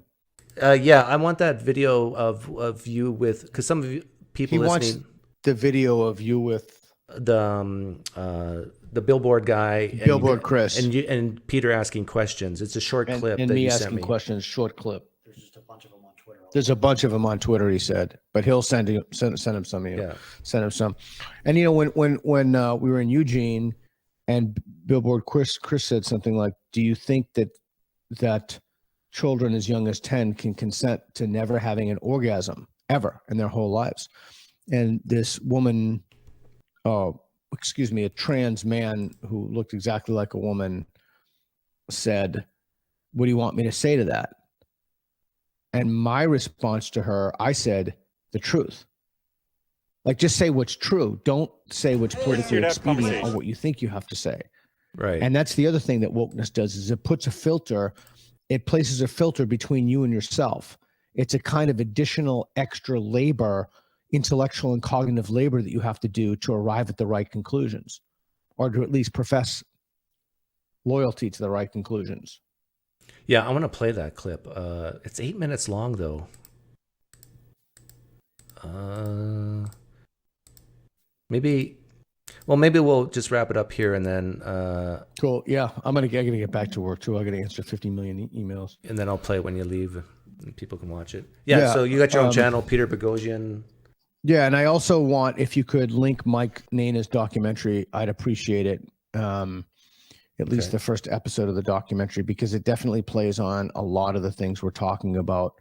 You know, again, you asked about Billboard Chris. While I share his commitments, I don't believe that people under the age of 18 should be allowed to transition.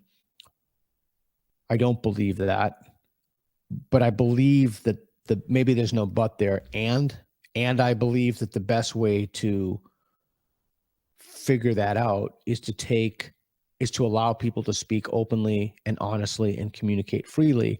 And if they did, so here's the other thing. What was interesting when you see some of those videos.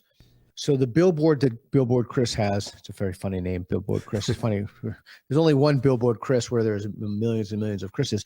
But the billboard that Billboard Chris had made a very specific claim. It was a very specific, it was one specific claim on the front of the board, and that was, I think this is exactly right, but I'm not, fact check me on this. Children under 18 cannot consent to puberty blockers. Right. It's a very specific claim. And the joiner to that, the administrator who was passing out the signs, was passing out all these pro-trans signs. You are welcome here. You are loved. You are included. That's not what this is about. Now, you can make it about that. You can, and that, if you make it about that, that tells me that you don't even have, you're so far astray from being able to think clearly about an issue that you can't even begin to think critically about it. You don't even know what the claim is. The claim is not welcoming trans people like people who are 18. The claim is very specific. Children under 18 cannot consent to puberty blockers. And they cannot even, that claim can't even go in them. Like, they can't even, they've been so indoctrinated that they can't even respond to the claim that the guy literally has on a billboard that's literally on the front of his body. Yeah. So it's not like he could just change the claim. I mean, it's truly, I'm telling you, dude, I was going to swear, but I won't. It's a derangement. It is a mass societal derangement. And we are teaching people exactly the opposite of what we should be teaching them in the universities. They come out thinking that they can do things that they simply cannot do. And we are injuring. We are deceiving people. That's what we're doing. It is a mass deception based upon fraud and delusion. And it is so obvious that anybody who thinks about this for 15 seconds can see through. Yeah. Well, I think this is why I used the word compassion before. It's such a powerful thing that can blind people. It's like if it's going to hurt people, then, they can't even think about it. But there's someone who just called in who's labeled themselves Critique of Peter requested to join. But you said I'm going to go. You got to go. I actually have to answer. I have like 15. Critique of Peter can answer my 1,500 emails, and then we can have that conversation. But okay. Well, thanks for hopping on. Yeah, good to talk to you, Doug, and I'll hand it over to Reed. Yeah, Reed sent me. I'll show you Billboard, Chris, and I'll Critique of Peter. I'll let you on, but All right. Hey, yeah. So I'm gonna play. Is that the first one on 18 hours ago a good one to play? I sent you another clip, the one you were exactly talking about him responding with the truth. Yeah, that one's shorter, right? That's very short, yeah. Okay, I'm gonna play that one then later. Yeah, I can let you go. Yeah. Okay, thanks. Sure, later. I've never had an orgasm as an adult. Okay, yeah, I'll play that. I guess I'll let this person in. Critique of Peter. Can you hear me? Yep. Can you hear me? Yes. Old friend. Yeah, your voice sounds familiar. Mm-hmm. I can get right to my critique right away if you'd like. Yeah. Do you want to show your face? Nah, I'm not a big fan of that. Okay. What's your critique of Peter?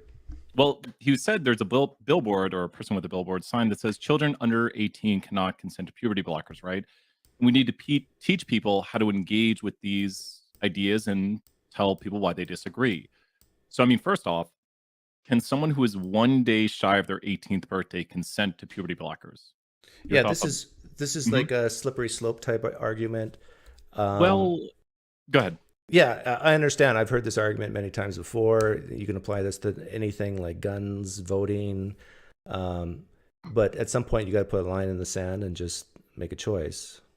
Well, let's go all the way back to the very beginning when a child is born and they're circumcised. Would you hold the position that a child cannot consent to being circumcised? Correct. Yeah.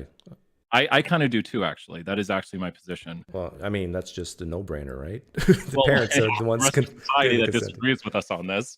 I don't think parents, my personal view is I don't think parents should be circumcising children. But I think there's a point that 18 is not some magical age when you wake up on your 18th birthday and I agree. Your mind it should be closer to 28, not 18.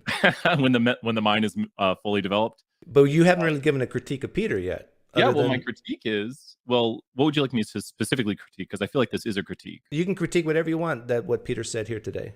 Sure. I think a lot of times when engaging with these ideas, it's best to give our own positions. And oftentimes my critique of Peter Boghossian is he kind of hides his views, which I'm glad he shared a lot of them with you here today. You didn't hide. There was no hiding today. I know. Well, you with you today, but a lot of the videos I've seen, which I've realized is street epistemology more, kind of how someone walk through their views. But when he says, no one under the age of 18 should be getting puberty blockers, well, what's the point of puberty blockers? It's to stop a process that someone does not want to go through. Would you kind of agree with that? Yeah. So going through puberty blockers later is not going to achieve the desired outcome. The problem is our desired outcomes are in flux. It's a very specific claim. Can, let's say a 15-year-old, let's keep it farther away from 18, a 15-year-old consent to puberty blockers? In my worldview, yes. Okay. Now, is this an opinion claim or is this a fact-based claim? I hate to say it, but we're in the realm of opinion here. Okay. Yeah, and we could look at what consent means. Yeah. I depending on what you mean by consent, Yeah. I agree with you. This is now a matter of opinion. Now the question we is, let 15-year-olds drive cars, right? Yes, right. That's a major. I mean, we're giving them a lot of responsibility there, and I think. But that's a privilege, not a right. Well, and I think consenting to something is knowing the consequences, understanding what you're doing, and I think if we are saying you can drive a motor vehicle. Okay, even if we're talking about opinions here, I think we can actually have a productive conversation on this. Mm-hmm. Do you think a 15-year-old can really understand what it might be like to not be fertile at the age of 40? I would say no. Yeah.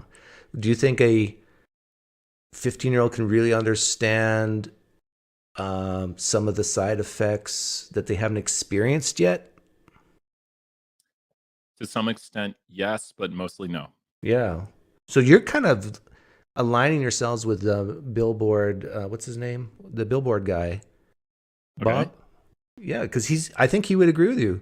Yeah. Well, that's why a 15-year-old can't understand these things. He can maybe sort of imagine, but could a 15-year-old understand what it's like being 40, having gone through puberty, and feeling like you're in the wrong body? Do you think a 15-year-old can understand that? Probably easier because they feel that way right now when they're 15.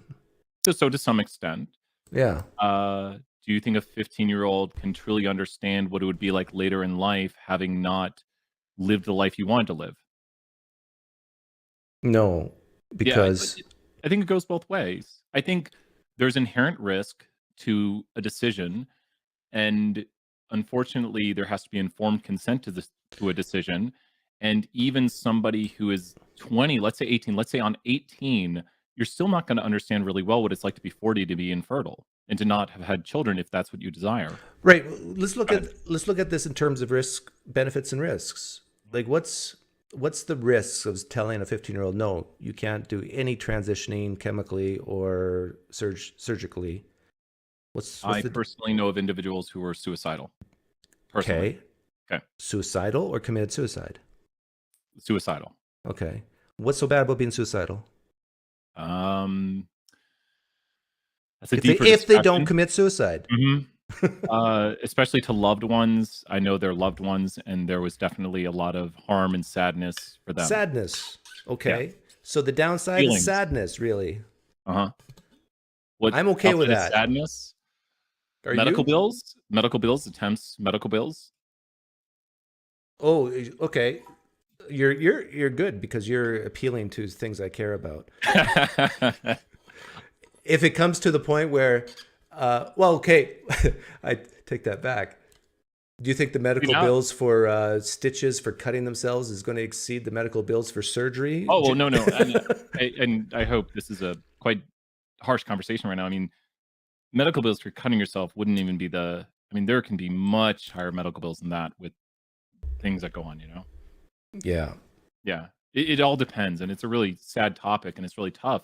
But most of the time, I would say most of the time, it's suicide ideation and not even suicide attempts. And even in suicide attempts, the data from what I've seen shows that teenage transgender people suck at committing suicide. In other words, they fail. They're not good at it.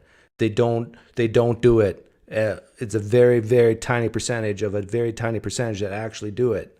And even when it does happen, it's like the martyrdom argument in Christianity. Like, how do we know they died for their belief that they're transgender or being not accepted or whatever, and not something else like an eating disorder or some other type of mental disorder? Yep. I mean, it's really tough. It is tough. We do know of the depression rates and suicide ideation reports. Would you agree with that? Yes. You have data.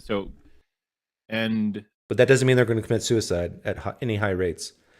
Correct. But we do also know of violence. I'm not trying to segue on you. I'm not trying to go Gish Gallop. I'm not religious. But we do know of violence against the trans community is higher. The people most at risk of violence are going to be transgender women when it comes to relationship violence or date violence. But go Yeah. That's a different topic. I could say stuff about that too, because we don't know if that's because they're in the sex trade. Maybe that's why. Maybe they're doing drugs. Maybe that's why. Is it because they're not being accepted for simply not for being transgender? Question mark. Well, I mean, there are. Go ahead. But let's get back onto the main point. It seems like the downside to not allowing minors to transition is sadness. And in a very, very small amount of times, suicide. Now, and then the question of, will the sadness go away? Will this yes. change? Now let's look at the benefits of transitioning under 18. Maybe the sadness will go away, but maybe it won't. We have cases of people transitioning and then later in life detransitioning. And would you agree we have to side with the psychologists here? Like, this is a psychological thing. We're talking about the psychological state of sadness. I don't trust psychologists. You don't trust? Dang it. No, I don't. I think that's where we differ a little bit. Oh yeah, because you haven't taught them. I have. Most of them are idiots. Psychologists? Yeah. Taught them how?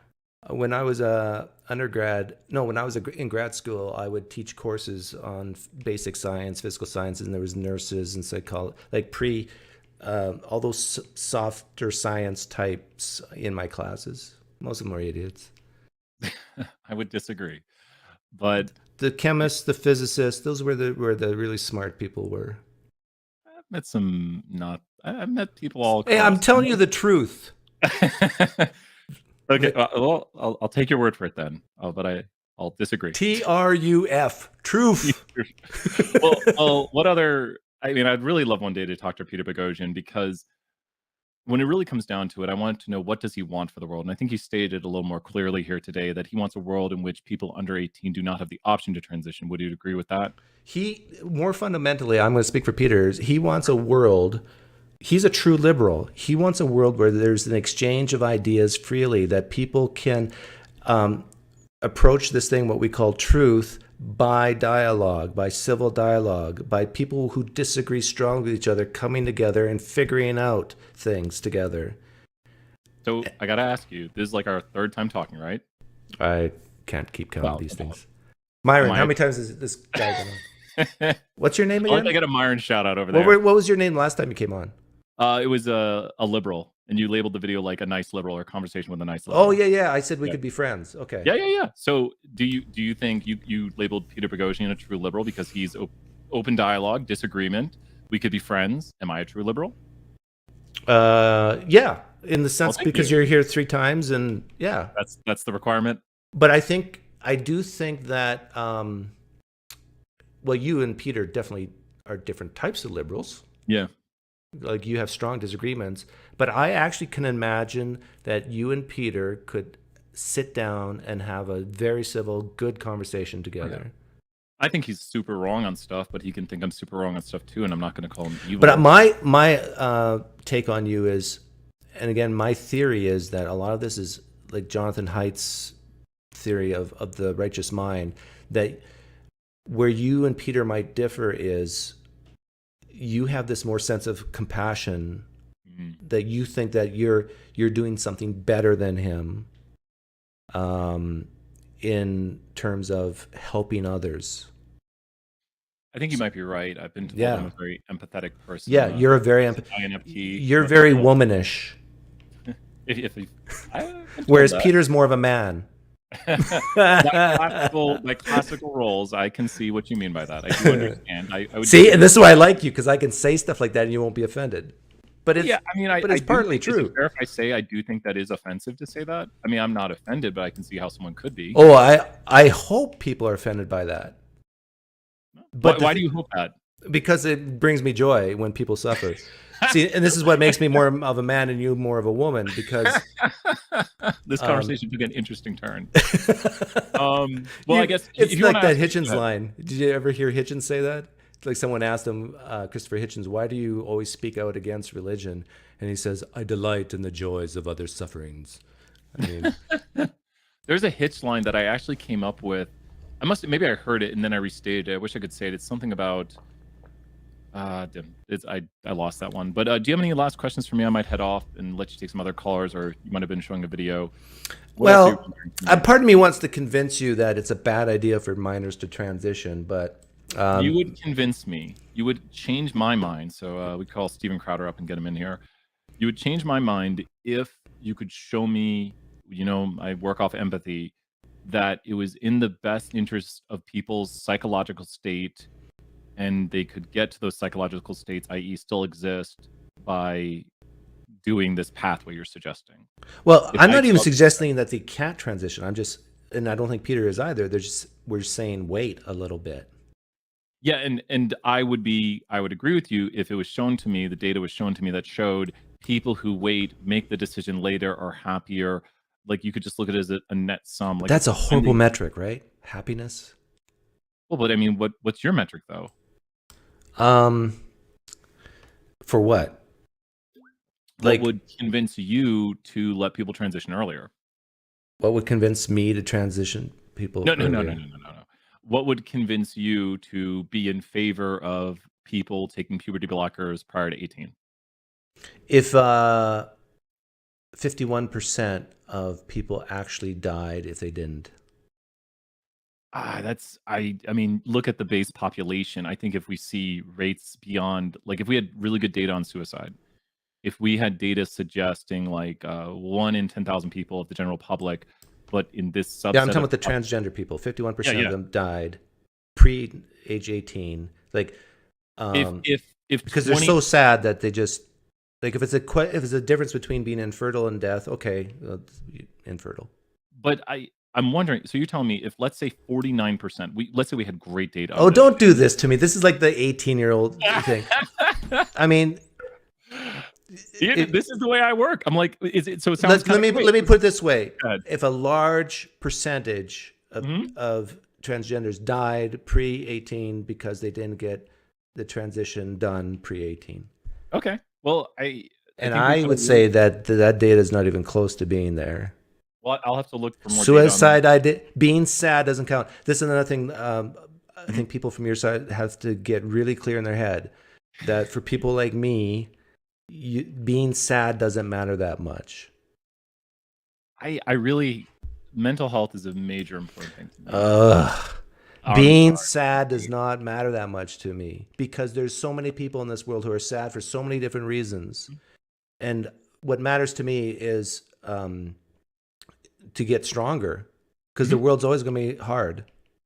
So everybody's sad once in a while. Now, if the sadness is really deep and prolonged, they call that depression, right? And they have pills for that are less harmful than hormone blockers. Let's just try to take on the idea of a 16-year-old who is wanting to stop puberty. Let's say they hit puberty a little bit late, and we could say, do they really know the implications of stopping puberty? That's another conversation. But they're hitting puberty, they're starting to grow facial hair, and they say, this just isn't for me. I don't want this. This isn't for me. This whole thing, yeah. I mean, I'll tell you this much. Do you wish? Do you still have to shave like every day, every other day? Do I have to? I choose not to. But yeah, I can grow a beard. Yeah. Yeah. Well, I hate having a 5 o'clock shadow. I go 2 days and I look like a mess. So no, but I'm just saying, I don't mind having a beard, but I don't like it.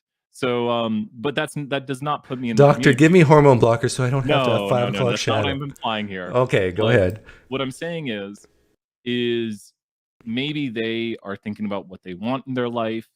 I don't see that much of a difference between somebody who is like 16, 17, 18, 19, 20. I think there's a conversation by the medical community and psychological community to be had at what age do we allow this?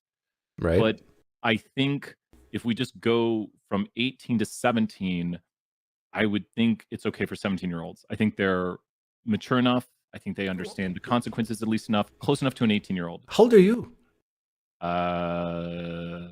Old. Roughly. Are you in your 20s, 30s? 30s. 30s. You think 17-year-olds in the year 2023 are mature enough to make these decisions? To a certain extent, yes. I think they're close enough to the. See, this is a big difference between you and me. I would say they're not even close. I look Well, at 30-year-olds what you and I said shake earlier- my head. Oh no, you look at me and shake your head. Yeah. I look at 30-year-olds and say, you don't know anything. Well, you said About earlier the life. mind fully matures in the late 20s, which is actually impulse control is one of the last things. You probably know that impulse control in the mind is one of the last things to fully develop. And so, with that said, when do you think someone is fully mature?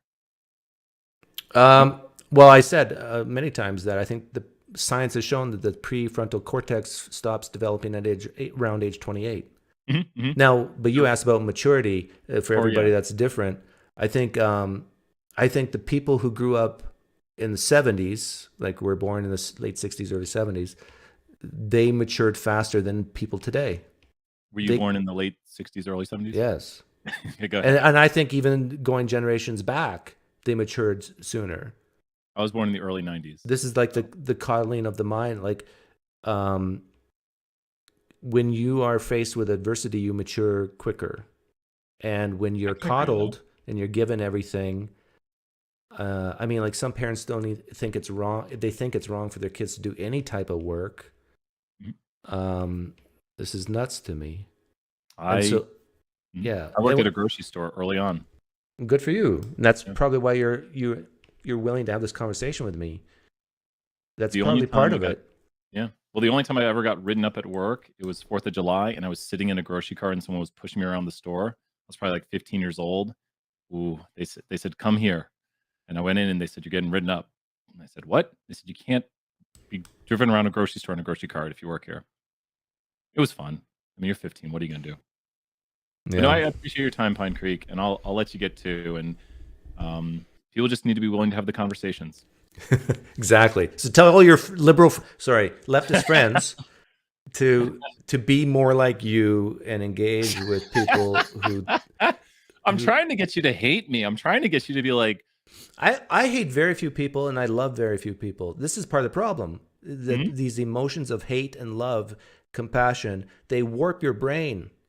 Like, well, you know what's funny? The last conversation we had, I think your first question to me was, "What do you like about me?" Yeah, that's different than hate or love. Okay, good. Yeah. No, but I've heard you say on stream, like, you don't love me, you don't know me, which is true. If someone randomly or YouTube says they love me, I'm like, you don't know who I am. I agree with that. Yep. I think you're right. You can like qualities of people, so I retract that. Like, people just go insane with their hatred for Trump. They go insane with, let's say, their fear of the dancers, the fat gay guys dancing in front of kids, the drag queens. You know. Oh yeah, I'm fair. They go crazy there too, but yeah, you just gotta learn to take your emotions and just squish them into a tiny ball and put them in that little corner of your heart. And when usually, well, no, you did a good job with that right there, because I think you should, when you talk politics, which is the channel here. If I talk to conservatives, usually I say, well, can you tell me good things Biden has done? And they'll might say, well, can you tell me good things Trump has done? And I'll say, yeah, prison reform. He was actually very good on that. He met with the Kardashians, and he tried to work to help people get out of prison and work towards putting less people in prison. I think he also did a pretty good job of getting us out of some of the wars. So you should laud people, but putting Jared Kushner in charge of almost everything was about the most idiotic thing you could do. His nepotism was through the roof, and the emoluments clause. So I could talk the good and the bad. But my business went down when Trump was elected. My business went up when Biden was elected. Really? I mean, Biden was great for my business. There you go. So because my business is fear-based, so people who were trying to avoid paying taxes would hire me.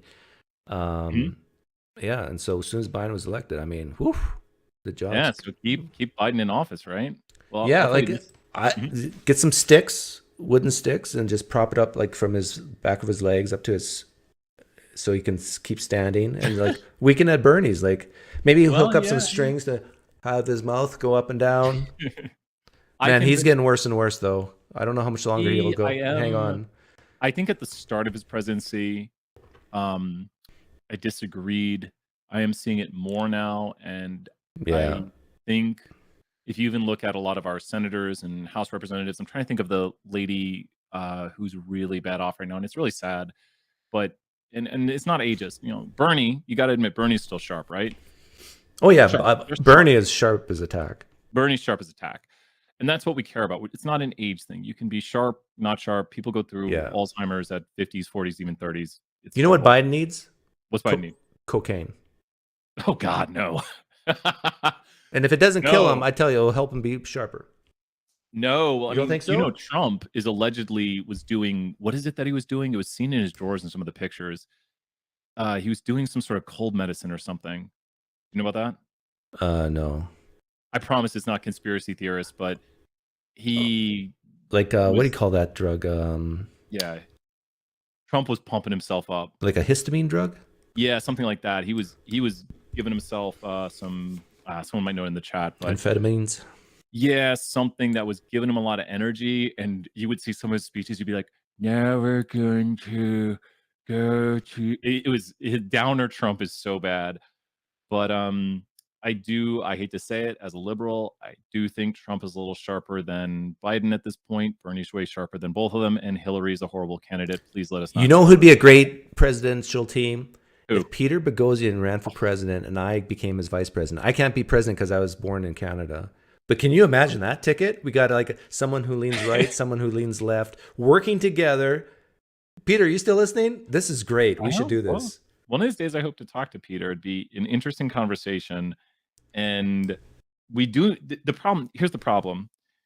You know how it works in primaries. Primaries are only going to elect the most extreme candidates. Like you only, because that's who votes in the primaries, are the most active people in the party who have the strongest ideology towards the party's platform. So the only way to get on the main ticket, and you're just done if you're third party. You'll just split. You'll just take off. No, I think Peter and I could do it. I mean, third party? People would love us so much. The love would be there, and like Peter and I could murder people in the streets, and we'd still get elected. You're not Trump. You're not Trump. Well, and he didn't do that. Just to clarify, he just said it. I know. And I, like me, I just said it. Not going to do it. Well, thank you for your time, Pine Creek. Okay, get out of here before we talk more. Bye. Okay, let's play that clip. See, why can't more people be like him? Be like civilly, nicely wrong. What clip was I going to show? Oh, this one. Not that one. This one.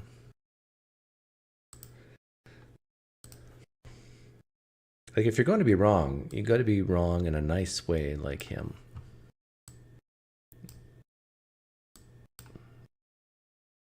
Maybe I'll play both clips. Let me sharpen it up here. That's too sharp. That's pretty good.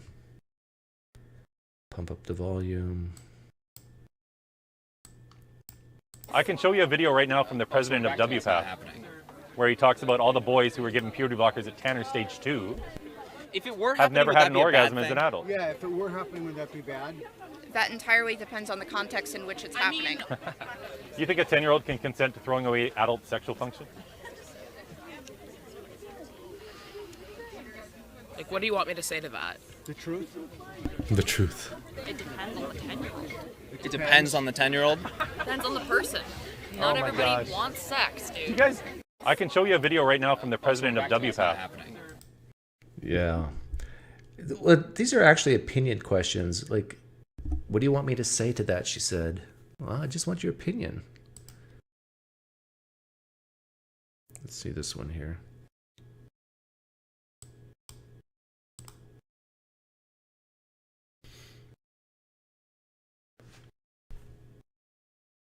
Hang on a second. Let me put the live stream chat back on here.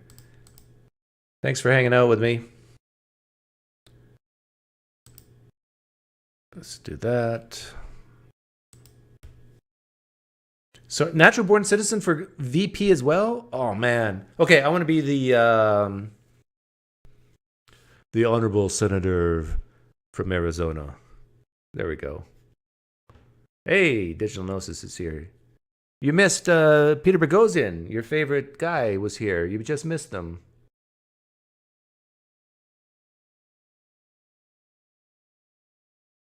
Okay, let's see if this works. Whoa.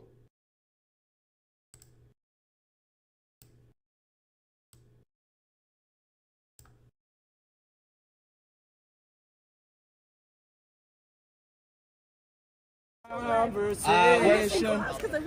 want to thank you. I really want to thank you for all the views. I appreciate it. I want to thank you. We're trying to center the conversation. And we're just trying to have a conversation about having a conversation about having a conversation. And when we have a conversation, we have a conversation. It's life. It's biology. It's that you're a boy, you're a girl. It's that simple. And kids do not. You can't. That's okay. Keep going. Right, talk right. See the guy singing in the background there. These are the thoughts that hit my head. Like, he had horrible parents. Do it. So, as a kid, you cannot say that you want to have sex. You cannot say that you want to do marijuana. You cannot have alcohol until you're 21. Buy a gun until you're 21. Exactly.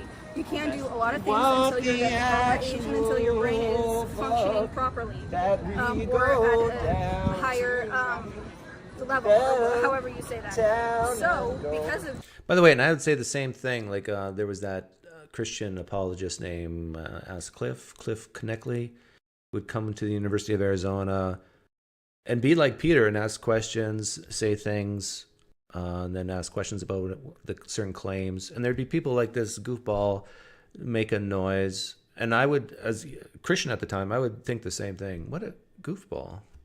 Like, he has the right to do that, of course, but poor parenting.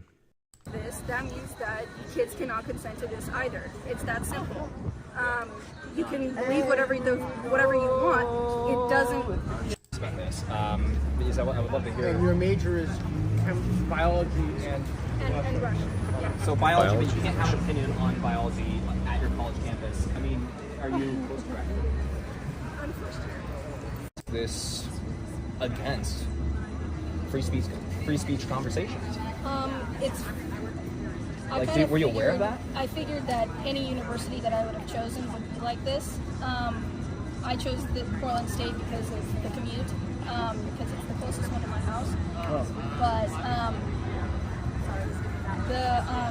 Sorry, can you repeat the question? Well, I was just wondering if you knew the fight against open dialogue here that was taking place on campus before you came here. You mentioned first year. I was just wondering if it was a shocking experience to you, or if you kind of knew going into it. I kind of. Yeah, but she's in biology, right?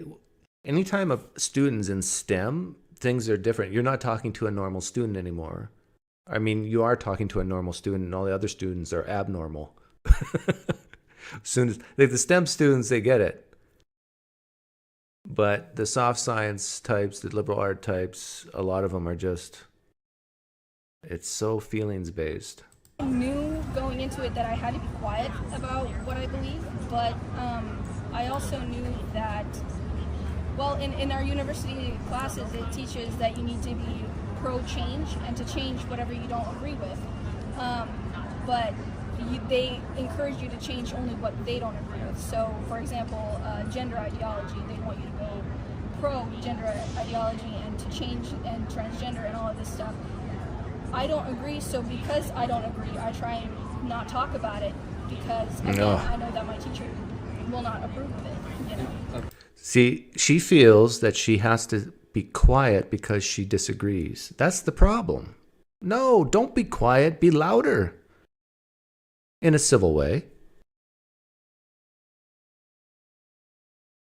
But this is part of fear of risk aversion. She doesn't want to risk things. Whereas I'm the type of guy I'd be more than happy to risk it. Peter, do you mind if I bring up, I mean, Peter used to be a professor here. I figured that would be kind of an interesting conversation to give her your perspective as a professor here on campus. Yeah, my perspective is that I'm really sorry that's happening. And I'm really sorry that's happening to other people. There's a train that goes through the campus? Yes, one of my questions is, do you feel your degree will be worth less as a consequence of that? I don't understand the question. Like, the whole idea of a university traditionally is to engage, to debate, to maybe change your mind. I mean, if everybody came out with the same idea that they walked in with 4 years ago, I don't know what kind of education that would be. Oh. That's rude. Poor parenting. She's wearing a mask. What a surprise. But that's really interesting. So this is what you do when Okay, you can't this is ridiculous. You don't want to have a conversation. See? More poor parenting. So this is very. Someone asked me in the live stream chat, what is define poor parenting? Offspring that leads to that. Portland State, right? Yeah. So I say it's very Portland State because I recognize it. What do you recognize about that behavior of Portland State? They don't want you to talk about things that they don't agree with. They consider free speech to be what they believe in, and that's it. That's the only free speech that you're allowed to say is what you agree with them. You can't say what you actually feel, even if it's especially if it's in opposition to what they believe. See, I'm not sure if I buy that. Like, what has she tried? What would happen if she raised her hand in class and said certain things? Like, would she be expelled? I don't think so. Would she get an F? I don't think so. Especially liberal professors, they don't give Fs anymore, right? That hurts people. That makes people sad. And we don't want to make people sad. Hey, Nathan, you want to hop in? Haven't talked to you in a while. APA claims psychology is a core STEM discipline. Oh.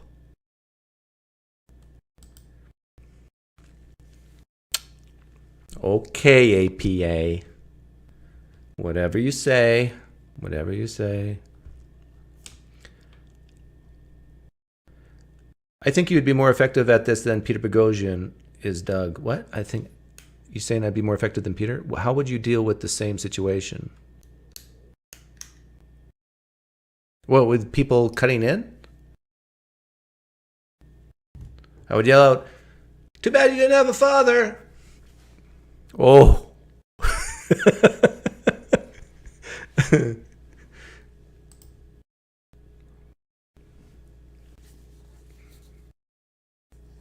No problem. Take your time.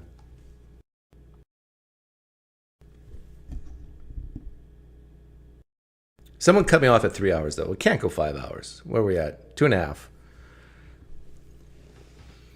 Uber, Shizer, keep me accountable.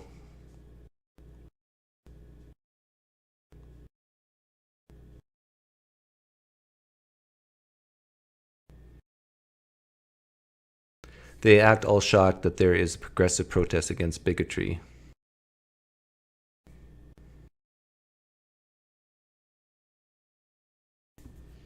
Why is bigotry bad? Like, these are the questions that need to be asked. Force people to articulate it. And so many times it will boil down because it makes people sad.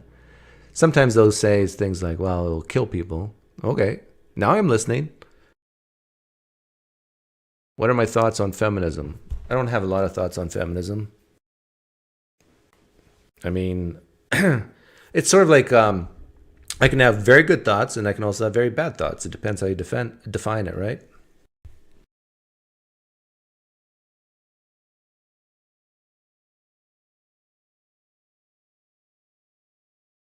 Take a pill to find out average... Oh, poll, you mean, to find out the average age of... Well, I'm going to guess the average age of my viewers is 39. What is your age? I think I'm only allowed 4 categories, so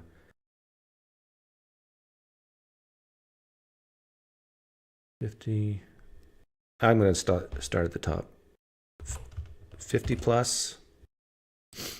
Just to make it simple, let's go 35 to 50. And then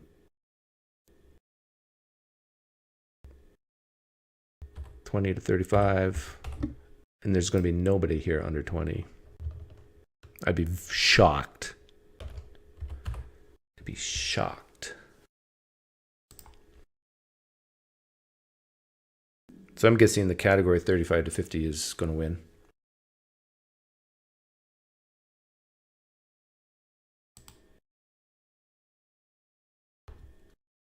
Oh. Congrats on reaching the 1K mark. Thank you, Hillary's emails. Oh, sorry, Nathan. I closed my... I'm coming. Read message me. Tucker Carlson just posted this on Twitter. Hang on. Hey, Nathan. Hey, can you hear me all right? Yep, I can hear you fine. Did you just get here? Yeah, I was like cycling back and stuff and just eating food, and then I just got in. So okay, yeah, you missed J.K. Rowling and you missed Peter Boghossian on. He was on like Peter Boghossian called in, or just you reviewing the video? Yeah, he called in. Oh, really? Cool. Yeah, me and Peter are tight now. Yeah. Well, you and Reed are tight. I know about Peter. Yeah, you're right. Vicarious tightness. Yeah. Or tightness by association. Do you think people under 18 years old should be allowed to transition legally? Well, so by legally, you mean they can basically make a choice and have their like various passports and things changed? Is that what you mean? Yeah, I mean that there's no laws prohibiting them from transitioning. Or let me ask a different way. Do you support legislation to prevent people from transitioning under the age of 18? I feel like on both of those, I'm just not really sure of what the evidence says about the relevant like harms and benefits of going either way. So basically, what would move me either way is like seeing data that allowing it causes harm, right? Or allowing it helps people, and I'm just not aware of that. So okay. I'm sort of like, fair enough. Yeah. So what if the harm is basically sadness?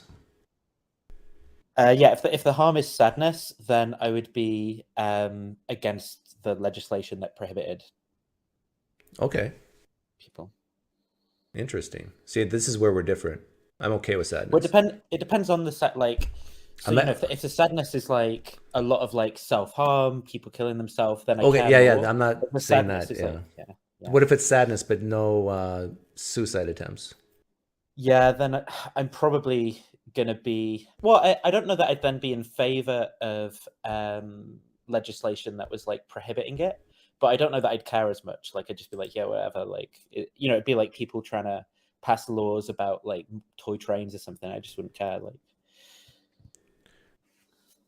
Daniel, I don't know you, Daniel, but welcome. Hi, Pine Creek. I think I've talked on your other channel before, but I'm not really going to show my face on this one. Okay, we'll just look at your stove and your. Yeah, thanks. And what's the name of that muscle? Is that a gas stove? Yeah. The name of it? He has a good forearm muscle like I do. Yeah. Like this. Oh, I think I got you. Yeah. Okay, watch this. Pop. See, this is what real men do. Well, I had a question for Pine Creek, but I don't know what you're doing now at this point. No, you feel free to ask. So I thought it was interesting. You showed a video a little bit earlier where you showed Peter Boghossian and some woman, and the woman was saying, or you were kind of criticizing that whether or not the woman was really speaking up in class, like, oh, what's going to happen? You know, is she going to get an F or something? Do you remember that? Yeah. So I'm just wondering, have you seen James Lindsay's stuff on all this woke? Some of it, yeah. He ties it more to Marxism and stuff like that, right? Yeah. Well, like I'm not sure. I'm wondering how the fight aware against the white people. Yeah. Well, he actually ties it more to religion. He thinks the woke stuff is a religion. Have you heard him say that? Yeah. So I'm just wondering, like, I tend to agree, by the way. Why you would think it would be or might not be dangerous for her to speak up, because like what I've seen is the professors are being indoctrinated with this. And like, if you were in like Sunday school and you spoke up and said, I'm not really sure about this Jesus guy, they would like, you know, put you in the corner or something. And like, that's what's happening in the schools.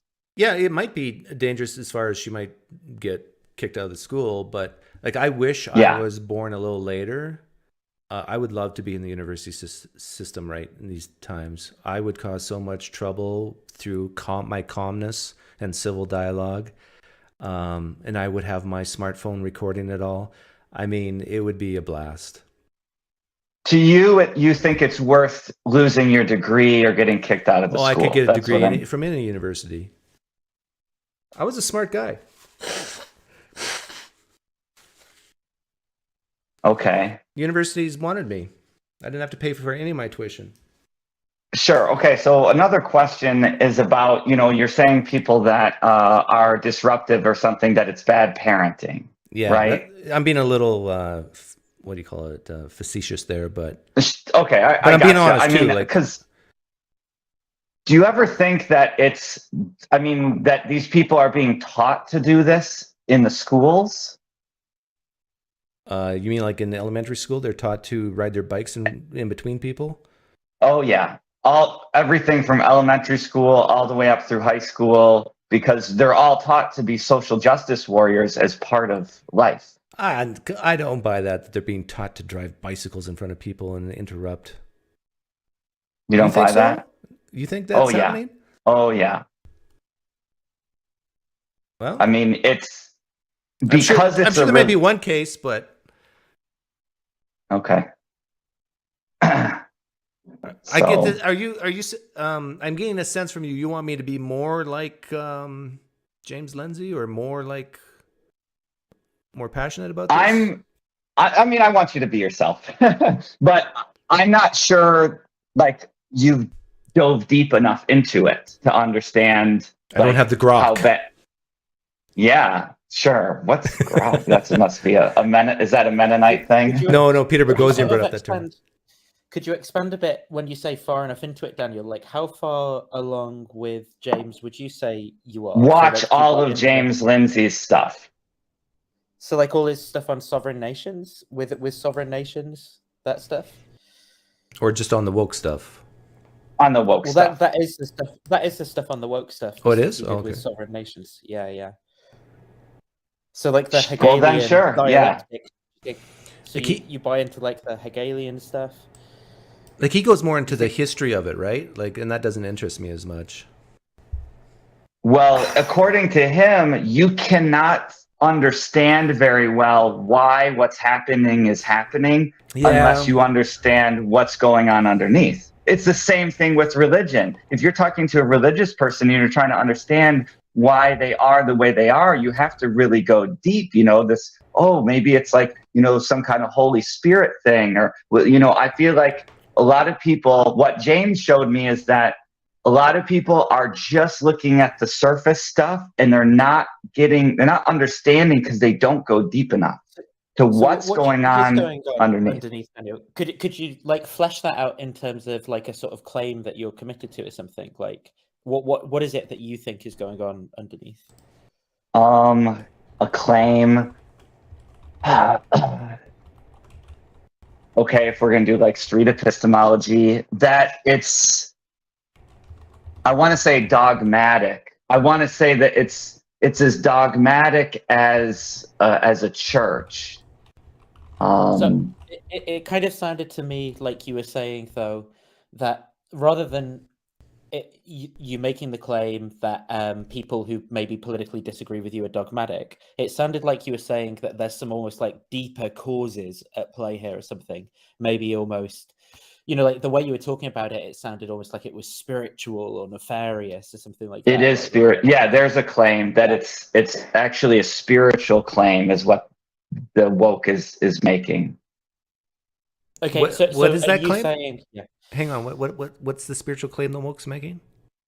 Like on gender, it's there. The claim is actually that you have a spiritual body that existed before you were born, and then when you were born, you basically like materialized into this material world. But it's kind of like random whether you were born a boy or a girl. It's kind of like a roll of dice. But your spiritual body also is gendered, but it is not connected at all to your physical body. So they say, I just happen to be born a man. I happen to be born male, but my spiritual self existed before this material self and will exist after. Have you heard a woke person, in quotes, ever say it like that? No. See, yeah, I don't buy that. I would say a lot of woke people are probably irreligious, don't care about religion. But I do see parallels because the intertestimony of the Holy Spirit is some type of self-reporting, some type of feeling inside, and gender identity is similar to that. What James Lindsay shows is that the literature where all this stuff came from does say that. What do you think would maybe reduce your confidence that, like, James Lindsay's understanding of, well, there's two things, right? His understanding of what woke people actually believe is wrong, and then the second thing would be his exposition of, like, the history of thought here, because I think he's wrong on both accounts. But, like, what do you think you could find out that would change your mind about either of those things? I'll be right back. That's fair. Well,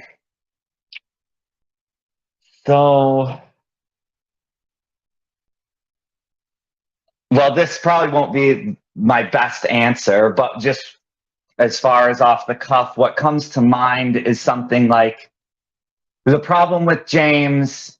The major societal problem is that these conversations aren't two-way. So what could change my mind is if James had a series. I'm trying to put a number to it, like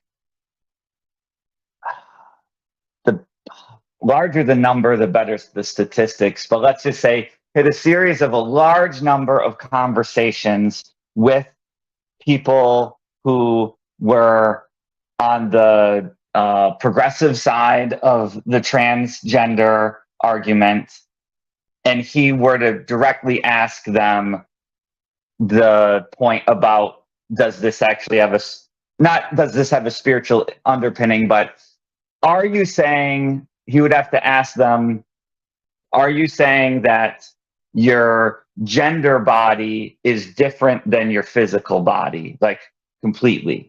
I'd love to, because that's what he's saying is in the literature, and it makes sense to me, but we're right that I haven't seen a lot of people say that. I'd want to see that. Yeah, I think, I mean, like, broadly, I'm probably going to be considered one of these woke people, right? And it's not at all what I believe, for example. But also people who are perhaps more to the left of me, politically speaking, as well. It's not what they believe. There is definitely some people who talk about gender as if it's sort of like something someone innately has, and I do push back against those views, like almost as if people have a gendered soul or something. But it's not in the way that James means, right? So the thing James is talking about, he's trying to tie it into a Christian heresy called the Gnostic heresy, about the pre-existence of souls and stuff. And this is because he's selling a grand narrative to the conservative voting base in America of like basically Trump's voting base, right? And he's trying to appeal to them by saying, see, and I wouldn't agree with that. Well, he's trying to say there's this precedent in Christian history about this thing that could have happened before, but I don't think you would find even the people who talk about gendered souls saying like, oh yeah, I believe in like pre-existing souls or any of the kind of things that James is saying there. Like, I think that this stuff is like wildly conspiratorial on James's part. And it's like right, with like World Economic Forum is pushing all this, the Hegelian dialectic is coming. I feel like the way that this topic is put in like common parlance is gender's just a what do they say? Gender just a social concept. I wouldn't just say a social just, but I would say a social construct myself. Yeah. Construct. Yeah. So if you wouldn't say gender's just a social construct, how would you put it? I'd say gender is a social construct. It's what I would resist is that use of the word just, because I wouldn't want to like, I feel like that word just is being used to sort of like diminish it, right? And I don't want to diminish it by saying it's a social construct. Like, I think that atoms and planets are social constructs, but they're very important, useful concepts. Like, and gender's like very important and useful as a concept, but it's people who have created it as like a bit of language. Could you say something like gender's mostly a social construct? Is that, how would you put it that's more comfortable to you? I'd say it is a social construct.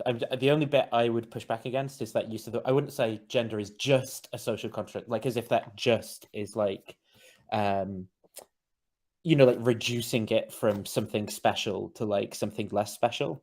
I'd just say it just is a social construct.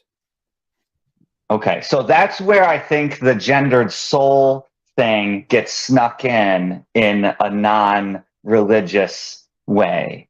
Why? Because I definitely do not believe in souls at all.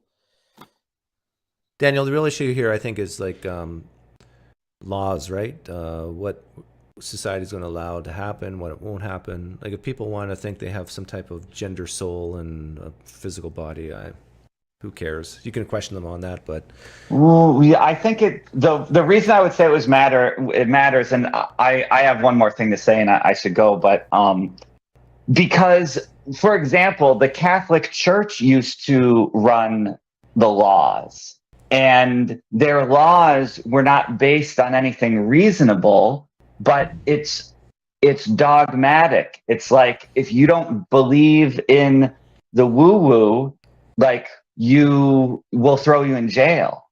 That's how I see it. Yeah, and I agree with you that there's a lot of parallels between religion and I'm going to call the woke movement, especially on this transgender issue, that if there's any opposition, you're excommunicated, just like the Roman Catholic Church would do, or any church. There's certain things you ought to say and certain things you should definitely not say.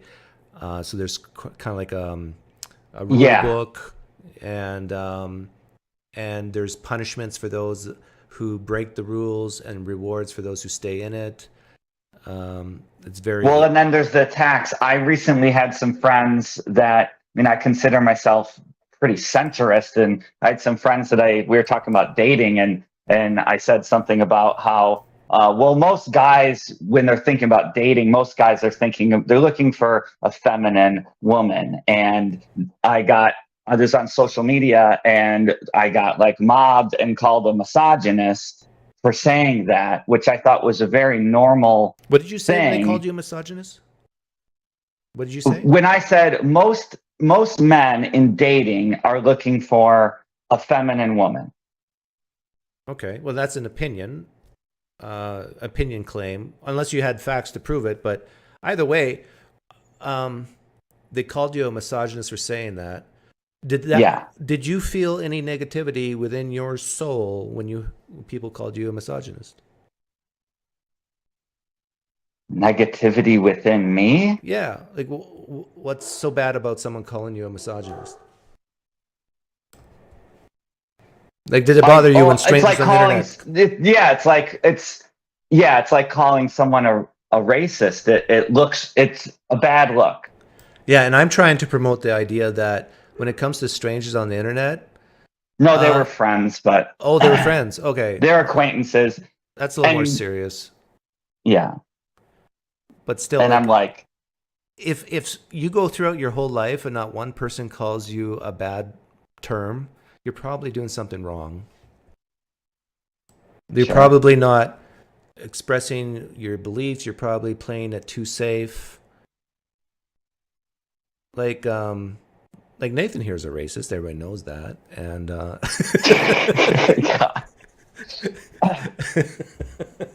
okay, so a radically moderate, you might be like one of these woke people. You say you don't believe in souls. Do you have any stances on astrology? That it's all Dan, you don't know Nathan?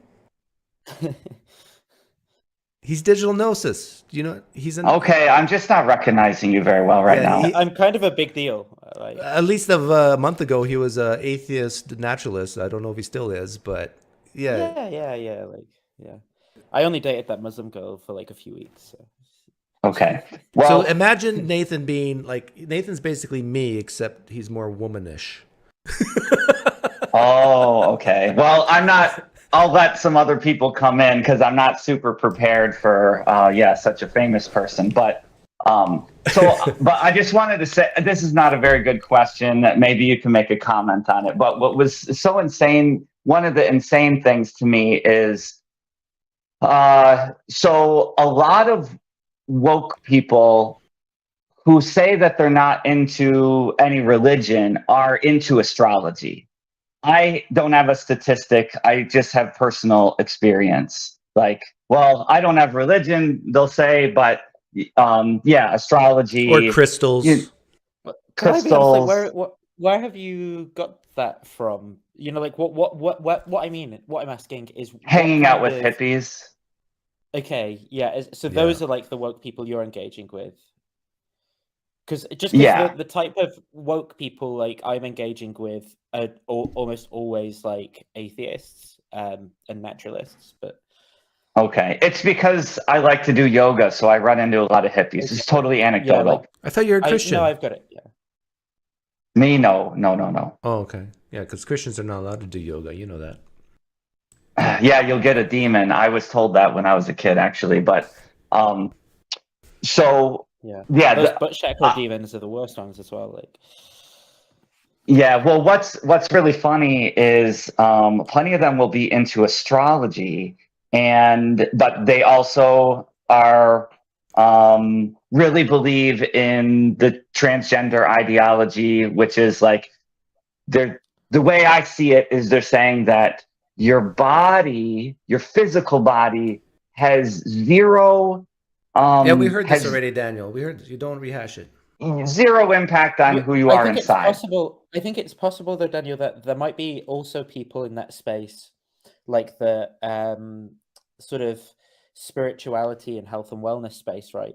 That you might not be seeing who are very against the trans ideology. So I think of people like Liver King, right? Or like people who promote the all meat diet and stuff like that in that health and wellness space. They tend to push very sort of like traditional masculinity is under attack, which is why you've got to eat like horse dick all day or whatever. Like, I mean, those people tend to be very against the trans ideology, but equally exist in that kind of health and wellness. Maybe not as much in the yoga space, but sort of like. So I haven't talked to many of those people. The funny thing to me is that they'll say that your physical body has nothing to do, doesn't affect you essentially, but planets that are thousands and millions of miles away do affect See you, who Daniel. you are. Take care. Okay. I'm going to let you go. Adios. Thanks for calling in. How do you get rid of people? Just like that. That was a fairly nice. It was fairly nice, but I think like because he agreed with you a little bit right at the start of the conversation, you were very on board with him. And then I tried to probe out of him some of the sort of like weird things that James Lindsay says that he agreed with. And like there was a little moment where you were a bit like, oh no, what's he going to come out with? What he was talking about the soul stuff. Yeah. I think I know your stance on James Lindsay but less so on Peter Boghossian, right? But like definitely I think Lindsay's like really like off the deep end. Yeah, I don't know how much of it's just fun hypothesizing and how much he literally believes. Well, that's true as well. I think a lot of it could be sort of like or grifting, for lack of a better word. But like then I do sort of wonder if you start to believe it after a while, you know, you're saying it so much, or your audience is giving you positive feedback for saying it, or something like that. Yeah, like I have a friend who's big in one world government. He's a Christian guy, and I'm against one world government, so I agree with him on the big headline. But he believes like so many conspiracy theories of what's going to happen, and it's not. Yeah. So Yeah, why don't we talk about something deep and real here? Like, do you have a beef with me about anything? Not at the minute, I don't feel like. I mean, I think when you first started your politics channel, I probably had a bit of a beef with you because I think that you were deliberately trying to push buttons sometimes, and that like frustrated me a little bit. But I feel like now you've like mellowed out a bit, and maybe I've mellowed out a bit as well in some of my political beliefs, and so I can kind of like appreciate the humor that you're pushing while disagreeing on some things. Either I mellowed out, or you just have become numb to me. Because when I first made the channel, it was like a bit of a shock and then it's sort of, oh, okay, you're getting used to me. No, because I think I got because your sense of humor is like pretty consistent across your religious stuff and your politics stuff. I think it was that you were deliberately trying, like I felt, that feeling that you hate, like you were trying to almost come up with these topics that were going to be as offensive as possible and kind of skate over the details of certain things, and that was a little bit like Well, it's sort of a litmus test to see who can be offended and still listen. Yeah, I get why you do it. It's kind of like when you talk, I remember that time you talked about global warming, for example, and you constructed that hypothetical about what if me driving around my car was really good for the planet, right, and didn't emit CO2, then would you be, and it's just getting the person to like say that they actually, it's not like a religious dogma against a particular view, it's actually that they care about the outcomes, whatever. I remember that was on your channel though, I think, wasn't it? Yeah, it was, but I noticed you do that a lot, like trying to get people to sort of like, you take away the negative consequences, whatever, of a view, and just get the person to say, so if that wasn't there anymore, could you actually like change your mind about it, right? And a lot of people have such a hard time doing that. Well, and like I remember, I think Camille was there, and I remember him saying, like, Doug will say something and he will basically control people to fall exactly in the stereotype he wants them to be. And he's right. Camille was right. Like, I know what things to say to people, and they will just fit right into that box of the typical stereotype liberal who's all feelings, emotions, and not thinking. Like, I think, what was it? If we could soak up all the CO2 and or every diesel gas car had a catalytic converter so it wouldn't produce CO2, would you drive a fossil fuel car? And one guy said, no, I still wouldn't. And it was very clear. And then he said, the reason why I don't drive a fossil fuel is because of the environment. I've taken that reason away, and he still is religious, right? So yeah. And a lot of people are like that. And I think it's good that you point it out. But then I think sometimes there's people who like have got past that, and then there is like a conversation to be had.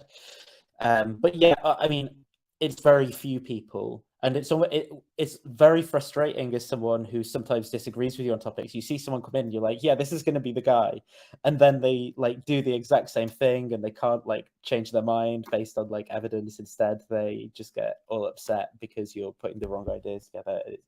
And people are just bad at that. Like, I do think there needs to be insensitivity training instead of sensitivity training.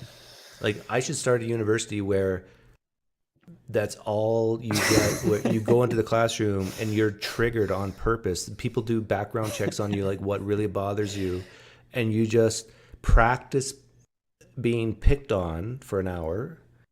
But what do you think it would be good for? What do you think? How do you think it would make the world better? It would make the world better because you would go to university campuses. Like Peter Boghossian could then go to university campuses, make certain claims, and you won't have people screaming in the background. You won't have people riding their bikes through conversations.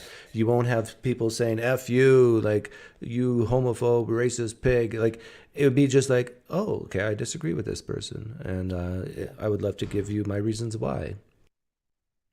Yeah, I guess that's right. If Peter Boghossian didn't go at all, then they wouldn't be doing that either. So you can kind of blame him in a way, right? But he's like the vaccine to uncontrolled emotion. It's He's the anecdote. He does sometimes himself get a bit. I don't like. I think he's probably. I think Reese has sort of pushed back on him for this a little bit. Reed, sorry, not Reese. Reese is a guy from my work. Yeah, I think Reed's pushed back on him a little bit for this, but sometimes he was getting pretty animated himself in these conversations, where he'd be like, "Could you stand on this scale where you go?" And they like kind of start yelling at the person or whatever. Yeah, when it comes to robotics, like Reed is the exemplar, and Peter's probably over here, and I'm somewhere in between those two. I can get riled up too, but you know, so here's Reed, here's me, here's Peter, but a lot of people on the woke left are like way down there.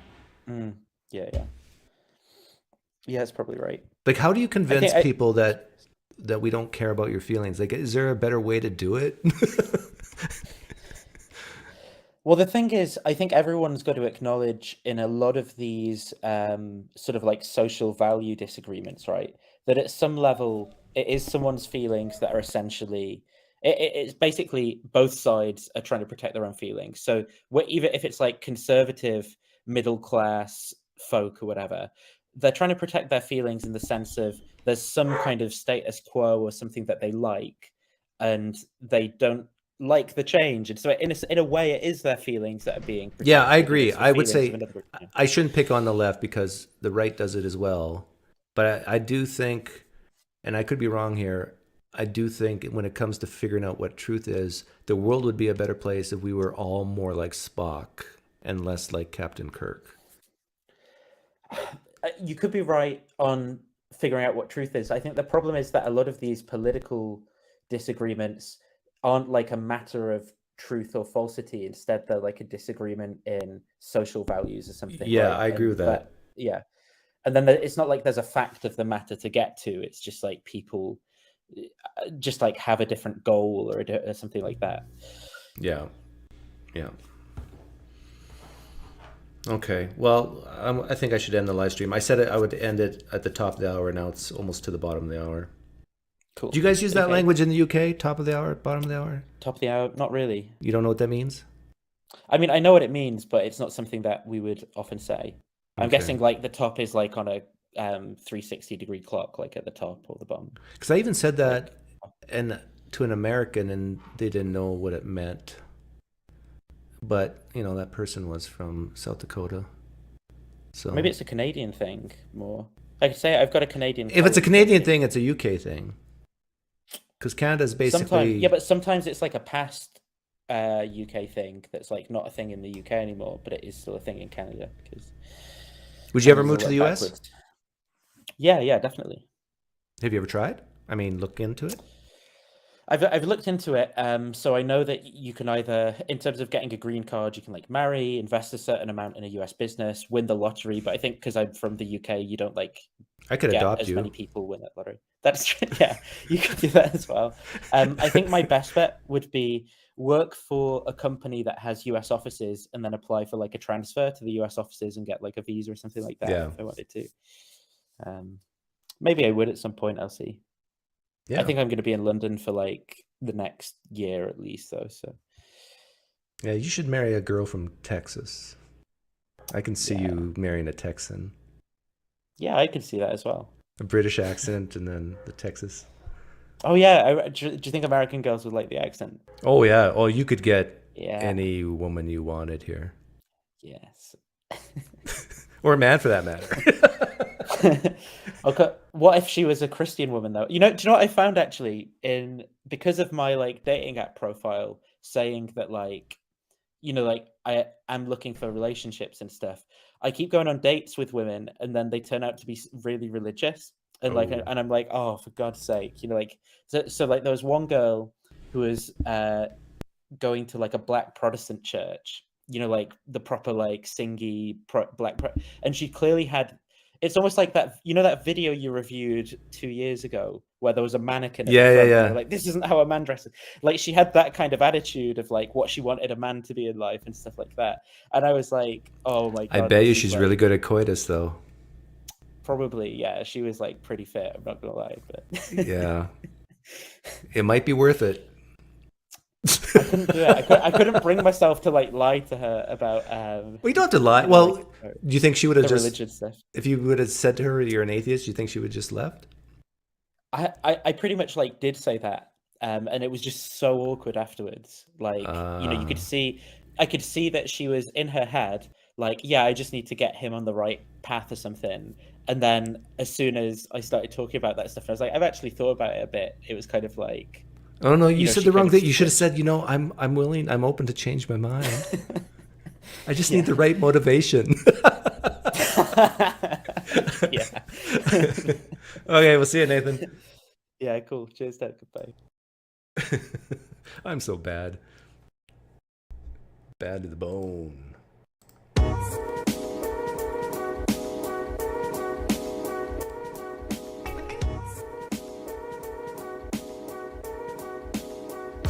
That was a fun live stream.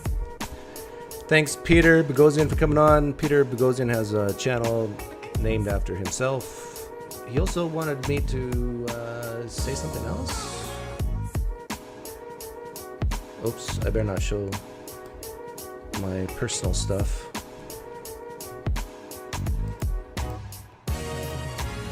There's a small chance I might be going to Canada, so there's small chance Theist Thursday will be cancelled again. But my brother-in-law, who took such good care of my sister with MS, who also died recently. So, but I can't find good flights. So, I would say 90% chance Theist Thursday is still on.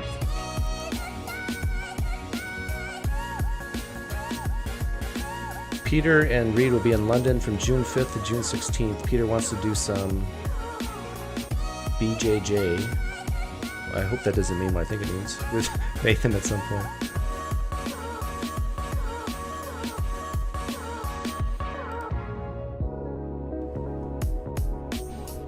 Hey, genuinely curious. Glad you're here. I was thinking about you the other day. I haven't seen you in a while. I think you're who I think you are. You're the nice woman, young woman, who thinks I'm crazy on this channel.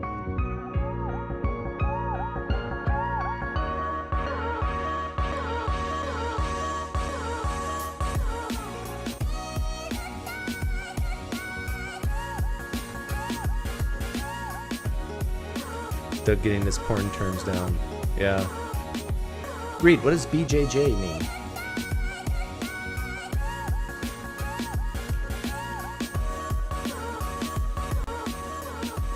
Hang on a second.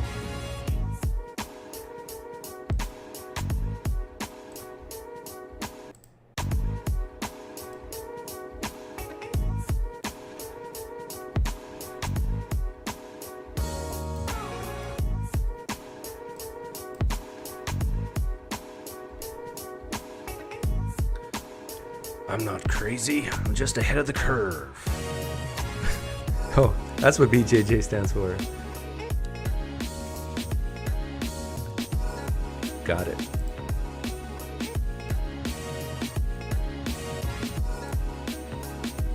So what did we learn here today? We learned that it's okay to disagree with people. Get a little tougher inside. Be willing to dialogue with people who disagree with you.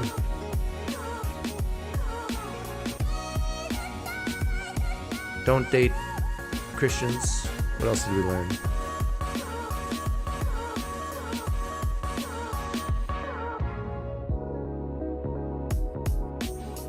Doug doesn't know the Gracies? Which Gracies? I guess I don't. We learn to respect white women. Hey, white women are women too.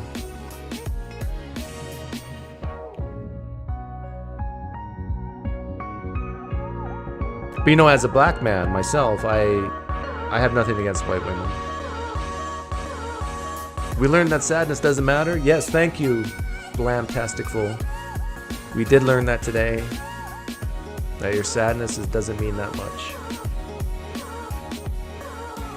In fact, sadness, I take that back. Sadness does mean something, because if you're really, really sad,